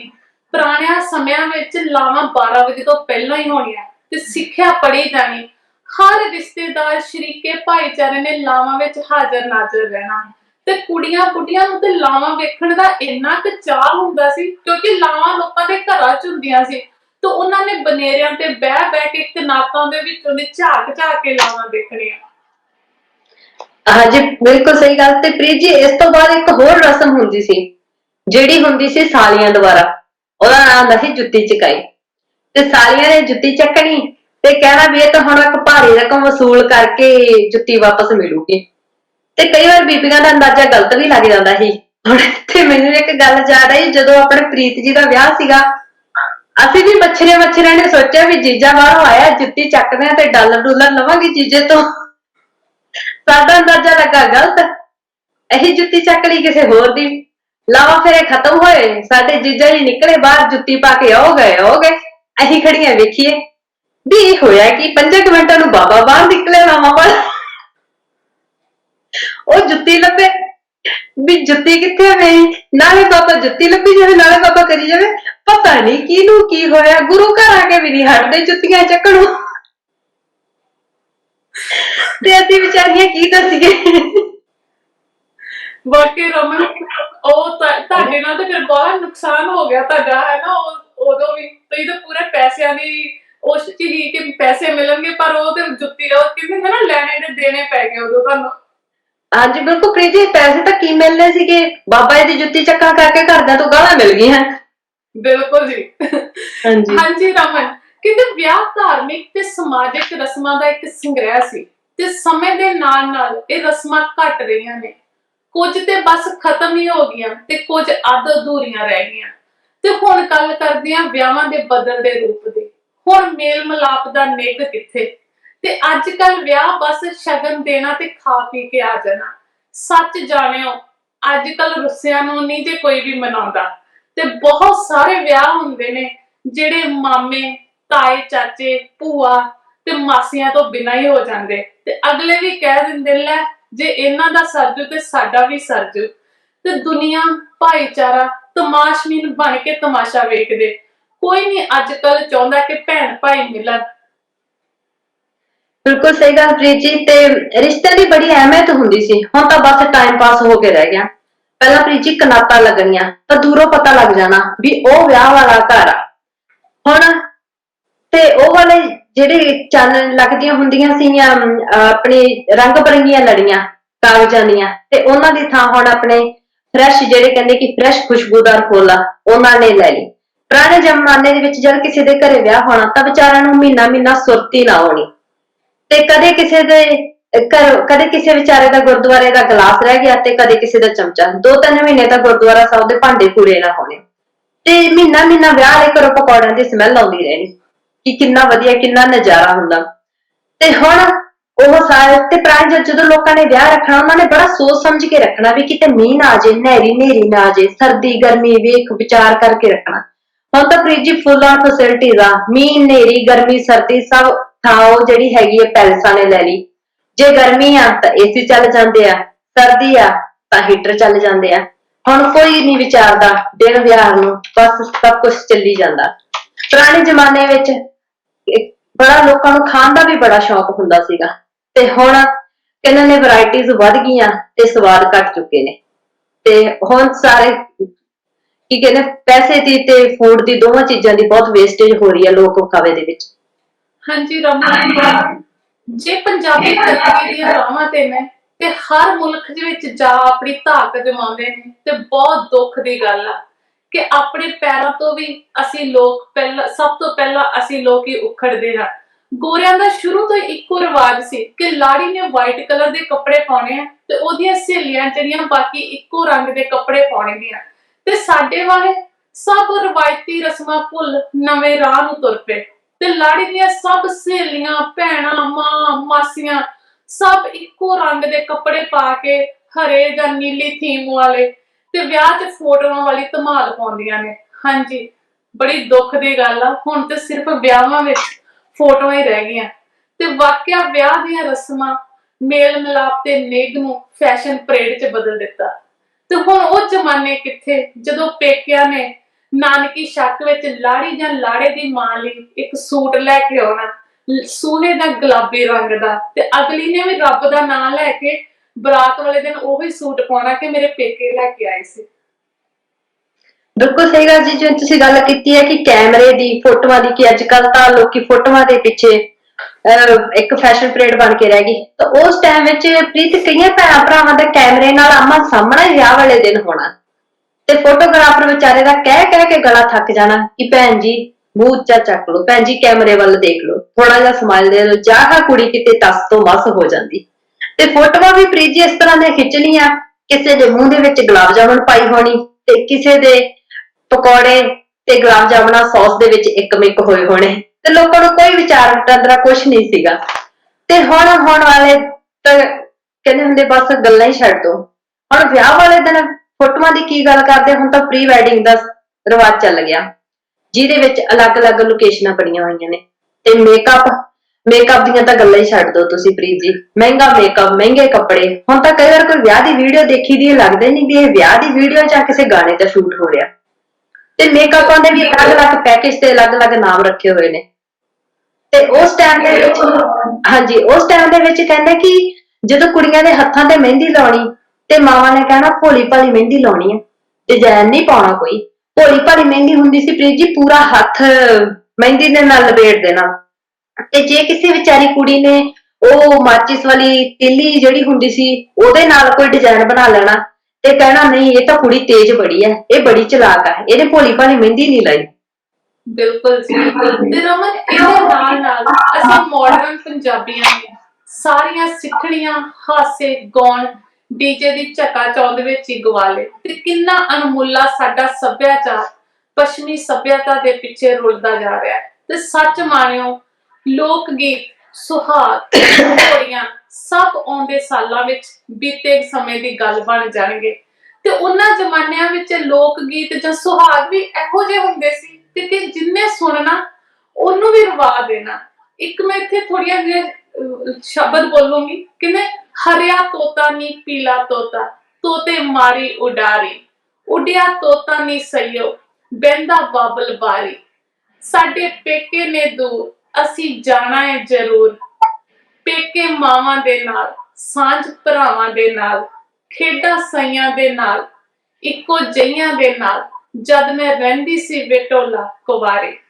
ਤੇ ਇਹ ਜਿਹੜੇ ਅਲਫਾਜ਼ ਨੇ, ਜਿਹੜੇ ਮੀਨਿੰਗ ਨੇ ਉਹਨਾਂ ਦੇ, ਕਿ ਅੱਜ ਤੱਕ ਮੈਨੂੰ ਲੱਗਦਾ ਕਿ ਅੱਜ ਦੇ ਜਿਹੜੇ ਗਾਣੇ ਅਸੀਂ ਡੀਜੇ ਤੇ ਚਲਾਉਂਦੇ ਆ ਵਿਆਹਾਂ 'ਚ, ਉਹਨਾਂ 'ਚ ਮੀਨਿੰਗ ਨਾ ਦੀ ਤੇ ਕੋਈ ਚੀਜ਼ ਹੀ ਨਹੀਂ ਹੁੰਦੀ। ਬਸ ਕੋਈ ਨਹੀਂ ਜੇ ਰੋਂਦਾ ਡੀਜੇ ਤੇ ਲੱਗੇ ਗਾਣਿਆਂ ਦਾ, ਤੇ ਜਿਹੜੇ ਸੁਹਾਗ ਅਸੀਂ ਡੀਜੇ ਦੀ ਆਵਾਜ਼ਾਂ 'ਚ ਜਾਂ ਸਪੀਕਰਾਂ ਤੇ ਸੁਣਦੇ ਉੱਥੇ ਵੀ ਰੋਣਾ ਨਹੀਂ ਆਉਂਦਾ। ਪ੍ਰੀਤ ਜੀ ਫੀਲਿੰਗ ਦਿਲ ਨੂੰ ਤਾਰ ਉਦੋਂ ਹੀ ਛੂੰਹਦੇ ਆ ਜਦੋਂ ਇੱਕ ਫੀਲਿੰਗ ਨਾਲ ਕੋਈ ਅੰਦਰੋਂ ਰੂਹ ਤੋਂ ਚੀਜ਼ ਨਿਕਲੇ। ਇੱਕ ਉਹ ਰੂਹ ਤੋਂ ਜਿਹੜੀ ਇੱਕ ਆਵਾਜ਼ ਨਿਕਲਣੀ ਉਹ ਵੀ ਜਾ ਕੇ ਦੂਜੀ ਰੂਹ ਨੂੰ ਟੱਚ ਕਰਦੀ ਆ, ਤੇ ਫੇਰ ਹੀ ਉਹ ਮਹਿਸੂਸ ਹੋ ਕੇ ਉਹ ਫੀਲਿੰਗ ਲਈ ਜਾਂਦੀ ਆ। ਤੇ ਅੱਜ ਕੱਲ ਵਿਆਹ ਵਿੱਚ ਕਹਿੰਦੇ ਹੁੰਦੇ ਕਿ ਵਿਆਹ ਪੈਲਸ 'ਚ ਆਏ, ਉੱਥੋਂ ਮੁੜ ਗਏ, ਵਿਆਹ ਦਾ ਬਸ ਖਤਮ, ਸਭ ਆਪੋ ਆਪਣੇ ਘਰੇ। ਤੇ ਵਿਆਹ ਤੋਂ ਬਾਅਦ ਕੋਈ ਨਹੀਂ ਹੁੰਦਾ ਪ੍ਰੀਤ ਜੀ, ਕੋਈ ਭਾਂਡੇ ਘਰੋਂ ਘਰੀ ਪਹੁੰਚਾਉਣ ਵਾਲਾ, ਮੰਜੇ ਬਿਸਤਰੇ ਘਰੋਂ ਘਰੀ ਪਹੁੰਚਾਉਣ ਵਾਲਾ, ਜਾਂ ਘਰਦਿਆਂ ਦੇ ਨਾਲ ਕੋਈ ਖੜਨ ਵਾਲਾ ਕਿ ਕੋਈ ਖਲਾਰਾ ਜਾਂ ਕੋਈ ਸਾਂਭੀਏ। ਬਸ ਹੁਣ ਤਾਂ ਉਹੀ ਰਹਿ ਗਿਆ ਕਿ ਨਾ ਗਾਣੇ ਵਜਾਣੇ, ਨਾ ਮਕਲਾਵੇ, ਨਾ ਗਾਨੇ, ਨਾ ਭਾਜੀ ਵੰਡਣੀ, ਤੇ ਨਾ ਹੀ ਕੋਠੀ ਚੜ। ਹੁਣ ਤਾਂ ਪ੍ਰੀਤ ਜੀ ਪੈਲਸਾਂ ਦੇ ਵਿੱਚ ਹੀ ਕਹਿੰਦੇ ਨਾ ਕਿ ਉਹ ਪਹਿਲਾਂ ਭਾਜੀ ਵੰਡਦੇ ਹੁੰਦੇ ਸੀਗੇ ਜਾ ਕੇ ਘਰੋਂ ਘਰੀ, ਤੇ ਹੁਣ ਤਾਂ ਪੈਲਸਾਂ ਦੇ ਵਿੱਚ ਹੀ ਜਾਂਦਿਆਂ ਨੂੰ ਕਹਿ ਦੇਣਗੇ ਲੈ ਵੀ ਕੌਣ ਆਊਗਾ, ਕਿਹਦੇ ਕੋਲ ਟਾਈਮ, ਆ ਲਓ ਜੀ ਤੁਸੀਂ ਆਪਣਾ ਡੱਬਾ। ਤੇ ਜੇ ਗਲਤੀ ਨਾਲ ਕੋਈ ਮੇਰੇ ਵਰਗਾ ਕਵੇ ਵੀ ਸੱਭਿਆਚਾਰ ਨਾਲ ਜਾਂ ਪੁਰਾਣੇ ਰਿਵਾਜਾਂ ਨਾਲ ਜੁੜ ਜਾਓ, ਵੀ ਬੂੰਦੀ ਦਾ ਜਾਂ ਸ਼ੱਕਰਪਾਰਾ ਦਾ ਡੱਬਾ ਦੇ ਦਈਏ, ਤਾਂ ਅਗਲਾ ਕਹਿ ਦੂਗਾ ਜੇ ਸਾਡੇ ਨਹੀਂ ਖਾਂਦਾ ਕੋਈ ਮਿੱਠਾ, ਕਿਹਨੇ ਖਾਣਾ ਹੈ ਬੂੰਦੀ ਤੇ ਸ਼ੱਕਰਪਾਰਾ, ਜਾਂ ਡਰਾਈ ਫਰੂਟ ਦੇ ਦੋ ਜਾਂ ਪੰਜੀਰੀ ਦਾ ਡੱਬਾ ਦੇ ਦੋ। ਬਿਲਕੁਲ ਜੀ, ਬਿਲਕੁਲ। ਰਮਨ, ਮੈਨੂੰ ਇੱਕ ਹੋਰ ਗੱਲ ਯਾਦ ਆਈ। ਪਹਿਲੇ ਜ਼ਮਾਨਿਆਂ 'ਚ ਕੀ ਹੋਣਾ ਕਿ ਤੁਰਨ ਲੱਗਿਆ ਕੁੜੀ ਨੇ ਆਪਣੇ ਪੱਲੇ ਦੇ ਵਿੱਚੋਂ ਚੌਲ ਪਿੱਛੇ ਨੂੰ ਸੁੱਟਣੇ, ਤੇ ਉਹਦਾ ਕੀ ਮਤਲਬ ਹੁੰਦਾ ਸੀ ਕਿ ਮੈਂ ਘਰ ਛੱਡ ਚੱਲੀ ਆ ਤੇ ਮੇਰੇ ਪਿੱਛੋਂ ਵੀ ਘਰ ਹਰਿਆ ਭਰਿਆ ਰਵੇ। ਤੇ ਅੱਜ ਕੱਲ ਕੀ ਹੁੰਦਾ ਕਿ ਉਹ ਜਿਹੜੇ ਚੌਲ ਵੀ ਆ ਨਾ ਉਹ ਵੀ ਪੈਲਸਾਂ 'ਚ ਹੀ ਪਿੱਛੇ ਸੁੱਟੇ ਜਾਂਦੇ ਆ ਕਿ ਵੀ ਭਾਈ ਪੈਲਸ ਵੀ ਹਰੇ ਭਰੇ ਰਹਿਣ, ਪੈਲਸਾਂ ਦੀਆਂ ਰੌਣਕਾਂ ਵੀ ਬਰਕਰਾਰ ਰਹਿਣ। ਰਮਨ ਅੱਜ ਕੱਲ ਜਿਹੜੀ ਆ ਵਿਚੋਲਿਆਂ ਦੀ ਵੀ ਲੋੜ ਨਹੀਂ ਰਹੀ। ਚਲੋ ਜੀ ਉਹ ਵੀ ਵੈਸੇ ਵਧੀਆ ਹੀ ਆ ਕਿ ਵਿਚੋਲਿਆਂ ਦੇ ਬਾਅਦ ਚ ਛਿੱਤਰ ਹੀ ਪੈਂਦੇ ਹੁੰਦੇ ਆ, ਤੇ ਮੇਰਾ ਤੇ ਵਿਚੋਲੇ ਬਣਨ ਵਾਲਾ ਐਕਸਪੀਰੀਅੰਸ ਸਭ ਤੋਂ ਮਾੜਾ। ਤੇ ਜੇ ਕੋਈ ਤੁਹਾਡਾ ਵੀ ਵਿਚੋਲੇ ਬਣਨ ਦਾ ਐਕਸਪੀਰੀਅੰਸ ਤੇ ਪਲੀਜ਼ ਸਾਨੂੰ ਕਮੈਂਟ 'ਚ ਲਿਖ ਦਿਓ। ਤੇ ਅੱਜ ਕੱਲ ਤੇ ਉਹ ਗੱਲ ਆ ਕਿ ਮੁੰਡਾ ਕੁੜੀ ਰਾਜੀ ਤੇ ਕੀ ਕਰੂਗਾ ਕਾਜੀ। ਤੇ ਰਿਸ਼ਤੇ ਵੀ ਹੁੰਦੇ ਨੇ ਜੀ ਆਈਲੈਟਸ ਬੈਂਡਾਂ ਤੇ। ਜੇ ਕੁੜੀ ਦੇ 6.5-7 ਬੈਂਡ ਆ ਤੇ ਸਮਝ ਲਓ ਕਿ ਰਿਸ਼ਤਿਆਂ ਦੀ ਕੋਈ ਕਮੀ ਨਹੀਂ। ਜੇ ਤੁਹਾਡੇ ਕੋਲ ਬੈਂਡ ਆ ਕੁੜੀ ਕੋ ਤੇ ਫਿਰ ਕੋਈ ਗੋਰਾ ਰੰਗ ਨਹੀਂ, ਕੋਈ ਮਦਰੀ ਨਹੀਂ ਤੇ ਕੋਈ ਲੰਬੇ ਨਹੀਂ, ਸਭ ਪਾਸ। ਸਹੀ ਗੱਲ ਪ੍ਰੀਤ ਜੀ, ਪਹਿਲਾਂ ਕਹਿੰਦਾ ਨੇ ਵਿਚੋਲਾ ਲੱਭਦੇ ਹੁੰਦੇ ਸੀ ਵੀ ਵਿਚੋਲਾ ਲੱਭਣਾ, ਵਿਚੋਲੇ ਨੂੰ ਕਹਿਣਾ ਵੀ ਸਾਡੇ ਵਾਸਤੇ ਰਿਸ਼ਤਾ ਲੱਭ। ਵਿਚੋਲਾ ਰਿਸ਼ਤਾ ਵਿਚੋਲਾ ਮੁੰਡਾ ਕੁੜੀ ਲੱਭਦਾ ਸੀ। ਅੱਜ ਕੱਲ ਪ੍ਰੀਤ ਜੀ ਮੁੰਡਾ ਕੁੜੀ ਵਿਚੋਲਾ ਲੱਭਦੇ। ਬਿਲਕੁਲ ਜੀ। ਤੇ ਹਾਂਜੀ ਰਮਨ, ਆਪਾਂ ਦੇਰੀ ਨਾ ਕਰਦੇ ਹੋਏ ਜਿਹੜੇ ਅੱਜ ਦੇ ਸਾਡੇ ਮਹਿਮਾਨ ਨੇ ਸਾਡੇ ਨਾਲ ਗੱਲਬਾਤ ਕਰਨ ਆ ਰਹੇ ਨੇ, ਮੈਂ ਉਹਨਾਂ ਨੂੰ ਸੱਦਾ ਦਊਂਗੀ। ਸਾਡੇ ਨਾਲ ਪਹਿਲਾਂ ਨਾਲ ਜੁੜ ਰਹੇ ਨੇ ਜੀ ਸਤਨਾਮ ਕੌਰ ਜੀ, ਜਿਹੜੇ ਕਿ ਪੰਜਾਬ ਤੋਂ ਰਿਟਾਇਰਡ ਟੀਚਰ ਨੇ ਤੇ ਇੱਥੇ ਸਾਡੇ ਜਲੌਂਗ ਤੋਂ ਨੇ ਤੇ ਇੱਥੋਂ ਦੇ ਪੰਜਾਬੀ ਸਕੂਲ ਦੇ ਵਿੱਚ ਵੀ ਆਪਣੀਆਂ ਸੇਵਾਵਾਂ ਦੇ ਰਹੇ ਨੇ ਤੇ ਬੱਚਿਆਂ 'ਚ ਬਹੁਤ ਹਰਮਨ ਪਿਆਰੇ ਨੇ। ਹਾਂਜੀ ਜੀ ਸਤਨਾਮ ਕੌਰ ਜੀ। ਜਿਹੜੇ ਸਾਡੇ ਅਗਲੇ ਮਹਿਮਾਨ ਸਾਡੇ ਨਾਲ ਜੁੜੇ ਨੇ ਉਹ ਕਿਸੇ ਜਾਣ ਪਹਿਚਾਣ ਦੇ ਮੁਹਤਾਜ ਨਹੀਂ ਹੈਗੇ। ਉਹਨਾਂ ਸਾਰਿਆਂ ਨੇ ਅਜੀਤ ਅਖਬਾਰ ਵਿੱਚ ਕੈਮਰੇ ਦੀ ਅੱਖ ਬੋਲਦੀ ਜਿਹੜਾ ਆਰਟੀਕਲ ਹਮੇਸ਼ਾ ਪੜ੍ਹਿਆ ਹੋਊਗਾ ਤੇ ਸਾਰਿਆਂ ਦਾ ਹਰਮਨ ਪਿਆਰਾ ਵੀ ਆ। ਤੇ ਅੱਜ ਉਹ ਕੈਮਰੇ ਦੀ ਅੱਖ ਬੋਲਦੀ ਦੇ ਪਿੱਛੇ ਜਿਹੜੇ ਕੈਮਰਾਮੈਨ ਆ ਉਹ ਸਾਡੇ ਨਾਲ ਨੇ ਜੀ। ਤੇ ਬਹੁਤ ਸਾਰੀਆਂ ਜਿਹੜੀਆਂ ਫੋਟੋਆਂ ਜਾਂ ਅਣਭੁੱਲੀਆਂ ਯਾਦਾਂ ਇਹਨਾਂ ਨੇ ਆਪਣੇ ਕੈਮਰੇ 'ਚ ਵੀ ਕੈਦ ਕਰ ਰੱਖੀਆਂ ਨੇ। ਤੇ ਇਹਦੇ ਨਾਲ ਨਾਲ ਇਹ ਬੜੇ ਫੇਮਸ ਰਾਈਟਰ ਨੇ ਤੇ ਉਹਨਾਂ ਦੀ ਬਣਾਈ ਦੀ ਪੰਜਾਬੀ ਦੀ ਫੱਟੀ ਤੇ ਜਿਹੜੀ ਰੰਗਲੀ ਸਲੇਟ ਆ ਉਹ ਬੱਚਿਆਂ 'ਚ ਬਹੁਤ ਹਰਮਨ ਪਿਆਰੀ ਆ। ਤੇ ਦੂਸਰੀ ਗੱਲ ਹੈ ਕਿ ਜਿਹੜਾ ਪੰਜਾਬੀ ਦਾ ਫੌਂਟ ਬਣਾਉਣ ਦਾ ਸਿਹਰਾ ਸਭ ਤੋਂ ਪਹਿਲਾਂ ਇਹਨਾਂ ਨੂੰ ਜਾਂਦਾ। ਹਾਂਜੀ ਜਨਮੇਜਾ ਸਿੰਘ ਜੀ, ਜੀ ਆਇਆਂ ਨੂੰ। ਤੁਹਾਨੂੰ ਵੀ ਬਹੁਤ ਬਹੁਤ ਧੰਨਵਾਦ ਜੀ, ਬਹੁਤ ਬਹੁਤ ਸ਼ੁਕਰੀਆ ਮੈਨੂੰ ਸੱਦਣ ਲਈ। ਸਤਿ ਸ਼੍ਰੀ ਅਕਾਲ ਜੀ। ਸਤਿ ਸ਼੍ਰੀ ਅਕਾਲ ਜੀ। ਹਾਂਜੀ ਸਤਨਾਮ ਕੌਰ ਆਂਟੀ ਤੋਂ ਆਪਾਂ ਸਟਾਰਟ ਕਰਦੇ ਹਾਂ ਕਿਉਂਕਿ ਮੈਨੂੰ ਲੱਗਦਾ ਕਿ ਲੇਡੀਜ਼ ਫਰਸਟ ਹੁੰਦੀਆਂ। ਹਾਂਜੀ ਆਂਟੀ ਜੀ, ਤੁਸੀਂ ਕੋਈ ਆਪਣੀ ਯਾਦ ਸਾਂਝੀ ਕਰਨੀ ਚਾਹੋ ਪੁਰਾਣੇ ਸਮੇਂ ਦੀ? ਹਾਂਜੀ, ਸਤਿ ਸ੍ਰੀ ਅਕਾਲ ਜੀ ਸਾਰਿਆਂ ਨੂੰ। ਪ੍ਰੀਤ ਤੇ ਰਮਨ ਬਹੁਤ ਬਹੁਤ ਧੰਨਵਾਦ। ਸਾਡਾ ਵਿਹੜਾ ਸਾਂਝਾ ਵਿਹੜਾ ਵਿੱਚ ਵੇਖਣ ਤੇ ਸੁਣਨ ਵਾਲੇ ਸਾਰੇ ਸਰੋਤਿਆਂ ਨੂੰ ਪਿਆਰ ਭਰੀ ਸਤਿ ਸ੍ਰੀ ਅਕਾਲ। ਪੰਜਾਬੀ ਪੰਜ ਦਰਿਆਵਾਂ ਦੀ ਧਰਤੀ ਤੇ ਪੰਜਾਬ ਵਿੱਚ ਰਹਿਣ ਵਾਲੇ ਪੰਜਾਬੀ ਵਸਨੀਕ ਜਿੱਥੇ ਜਿੱਥੇ ਵੀ ਜਾਣਗੇ ਆਪਣਾ ਕਲਚਰ ਗਿੱਧਾ ਭੰਗੜਾ ਸਾਰਾ ਕਰਦੇ ਹੀ ਰਹਿਣਗੇ, ਵਿਖਾਉਂਦੇ ਰਹਿਣਗੇ। ਤੇ ਬੜੀ ਖੁਸ਼ੀ ਦੀ ਗੱਲ ਹੈ ਅੱਜ ਅਸੀਂ ਲੈ ਕੇ ਵਿਆਹ ਦੀਆਂ ਪੁਰਾਣੀਆਂ ਰਸਮਾਂ ਨੂੰ ਲੈ ਕੇ ਚੱਲਦੇ ਹਾਂ। ਹਾਂਜੀ ਪ੍ਰੀਤ ਜੀ, ਪੰਜਾਬੀ ਜਿੱਥੇ ਜਿੱਥੇ ਵੀ ਜਾਂਦੇ ਪੁਰਾਣੇ ਸਮਿਆਂ ਵਿੱਚ ਕਿਸ ਤਰ੍ਹਾਂ ਰਿਸ਼ਤੇ ਕੀਤੇ ਜਾਂਦੇ ਸਨ, ਕਿਸ ਤਰ੍ਹਾਂ ਲੱਭੇ ਜਾਂਦੇ ਸਨ। ਜਦੋਂ ਥੋੜਾ ਜਿਹਾ ਕੁੜੀ ਨੇ ਜਵਾਨ ਹੋ ਜਾਣਾ, 4-5 ਹੀ ਪੜ੍ਹਾਉਂਦੇ ਹੁੰਦੇ ਸੀ। 4-5 ਪੜ੍ਹਾ ਕੇ ਉਹਨਾਂ ਨੇ ਆਪਣਾ ਘਰ ਦੇ ਕੰਮਾਂ ਵਿੱਚ ਸਿਲਾਈ ਕਢਾਈ ਵਿੱਚ ਬੱਚੇ ਨੂੰ ਲਾਣਾ ਸ਼ੁਰੂ ਕਰ ਦੇਣਾ। ਤੇ ਹੋਰ ਥੋੜੀ ਜਿਹੀ ਜਵਾਨ ਹੋਣਾ ਤੇ ਕਿਸੇ ਨੂੰ ਨਾਈ ਨੂੰ ਜਾਂ ਵਿਚੋਲੇ ਨੂੰ ਲੱਭ ਕੇ ਰਿਸ਼ਤਾ ਕਰਾਉਣ ਦੀ ਵਾਸਤੇ ਕਹਿਣਾ ਕਿ ਸਾਡਾ ਬੱਚਾ ਜਵਾਨ ਹੋ ਗਿਆ ਹੈ। ਤੇ ਇਸ ਤਰ੍ਹਾਂ ਅਸੀਂ ਰਿਸ਼ਤੇ ਲੱਭਦੇ ਲੱਭਦੇ ਉਹਨਾਂ ਨੇ ਆ ਜਾਣਾ, ਕਿਸੇ ਨੇ ਫੋਟੋ ਲੈ ਕੇ ਆ ਜਾਣਾ। ਚਲੋ ਜੀ ਉੱਥੇ ਹੀ ਫੋਟੋ ਤੇ ਹੀ ਕੁੜੀ ਮੁੰਡੇ ਨੂੰ ਪਸੰਦ ਕੀਤਾ ਜਾਂਦਾ ਸੀ। ਤੇ ਜੇ ਪਸੰਦ ਆ ਗਿਆ ਤੇ ਅਗਲੇ ਜੀ ਆਪਣੇ ਘਰ ਚਲੋ ਮੰਗਣੀ ਕਰਕੇ ਮੁੰਡੇ ਵਾਲੇ ਕੁੜੀ ਘਰ ਆ ਜਾਂਦੇ ਸੀ ਸੁਹਾਗ ਪਟਾਰਾ ਲੈ ਕੇ, ਜਿੱਥੇ ਵਿੱਚ ਥੋੜੀਆਂ ਜਿਹੀਆਂ ਮੇਕਅਪ ਦਾ ਸਮਾਨ ਜਿਹਨੂੰ ਕਿਹਾ ਜਾਂਦਾ ਸੀ, ਪਰ ਉਦੋਂ ਤੇ ਬਿੰਦੀ ਸੁਰਖੀ ਕਿਹਾ ਜਾਂਦਾ ਸੀ। ਇੱਕ ਰਿਬਨ ਹੋਣਾ ਤੇ ਵਿੱਚ ਬਿੰਦੀ ਸੁਰਖੀ ਹੋਣੀ, ਪਾਊਡਰ ਦੀ ਡੱਬੀ ਹੋਣੀ। ਉਹ ਲੈ ਕੇ ਕੁੜੀ ਵਾਲਿਆਂ ਦੇ ਘਰ ਮੁੰਡੇ ਵਾਲਿਆਂ ਨੇ ਚਲੇ ਜਾਣਾ। ਤੇ ਮੁੰਡੇ ਵਾਲੇ ਵੀ ਅੱਗੋਂ ਕੁੜੀ ਵਾਲਿਆਂ ਨੇ ਅੱਗੋਂ ਸਗਨ ਕੀ ਦੇਣਾ, ਖੇਸ ਇੱਕ ਦੇਣਾ, ਇੱਕ ਪੱਗ ਦੇਣੀ, ਉੱਤੇ ਥੋੜਾ ਜਿਹਾ ਰੁਪਈਏ ਤੇ ਲੱਡੂਆਂ ਦਾ ਜਾਂ ਪਤਾਸਿਆਂ ਦੇ ਡੱਬੇ। ਤੇ ਸਾਰੇ ਸ਼ਰੀਕੇ ਨੂੰ ਸੱਦ ਕੇ ਉਹਨਾਂ ਦੇ ਸਾਰੇ ਵਿਹਾਰ ਜਿਹੜੇ ਸਾਰੇ ਸ਼ਰੀਕੇ ਦੇ ਵਿੱਚ ਕਰਨੇ ਉਹਨਾਂ ਨੇ ਵੀ ਅੱਜ ਕੁੜੀ ਦੀ ਆਇਆ ਸੁਹਾਗ ਪਟਾਰਾ ਆਇਆ ਹੈ। ਤੇ ਸਾਰਾ ਜਿਉਂ ਜਿਉਂ ਅੱਗੋਂ ਥੋੜਾ ਜਿਹਾ ਲੰਘਣਾ, ਚਲੋ ਜੀ ਮੰਗਣੀ ਹੋ ਗਈ। ਫਿਰ ਮੰਗਣੀ ਤੋਂ ਸਾਲ 2-2 ਸਾਲ ਹੀ ਵਿਆਹ ਨਹੀਂ ਸੀ ਕੀਤੇ ਜਾਂਦੇ। ਮੰਗਣੀ ਕੀਤੀ ਜਾਣੀ ਤੇ ਵਿਆਹ ਤਾਂ ਪਿੱਛੋਂ ਕੀਤੇ ਜਾਣੇ। ਫਿਰ ਉਹਨੂੰ ਵਿਚੋਲੇ ਨੂੰ ਕਹਿਣਾ, ਮੁੰਡੇ ਵਾਲਿਆਂ ਨੇ ਕਹਿਣਾ ਵੀ ਚਲੋ ਵਿਆਹ ਦੇ ਆਪਾਂ ਨੇੜੇ ਹੋਈਏ ਤੇ ਪੁੱਛੀਏ ਵੀ ਕਿਹੜਾ ਦਿਨ ਚੰਗਾ ਹੈ। ਅੱਗੋਂ ਫਸਲਾਂ ਵਾਲੇ ਜੇ ਜ਼ਿਮੀਂਦਾਰ ਹੁੰਦੇ ਸੀ ਉਹ ਆਪਣੀਆਂ ਫਸਲਾਂ ਨੂੰ ਦੇਖਦੇ ਸੀ, ਜਾਂ ਮੀਂਹ ਦਾ ਮੌਸਮ ਵੇਖ ਲੈਣਾ। ਤੇ ਉਹਨਾਂ ਨੇ ਆਪੋ ਵਿੱਚ ਬਹਿ ਕੇ ਉਹ ਵਿਚੋਲੇ ਨੇ ਸਾਈ ਚਿੱਠੀ ਲੈ ਕੇ ਆਉਣਾ ਤੇ ਅੱਗੋਂ ਵਿਆਹ ਸ਼ੁਰੂ ਹੋ ਜਾਣਾ।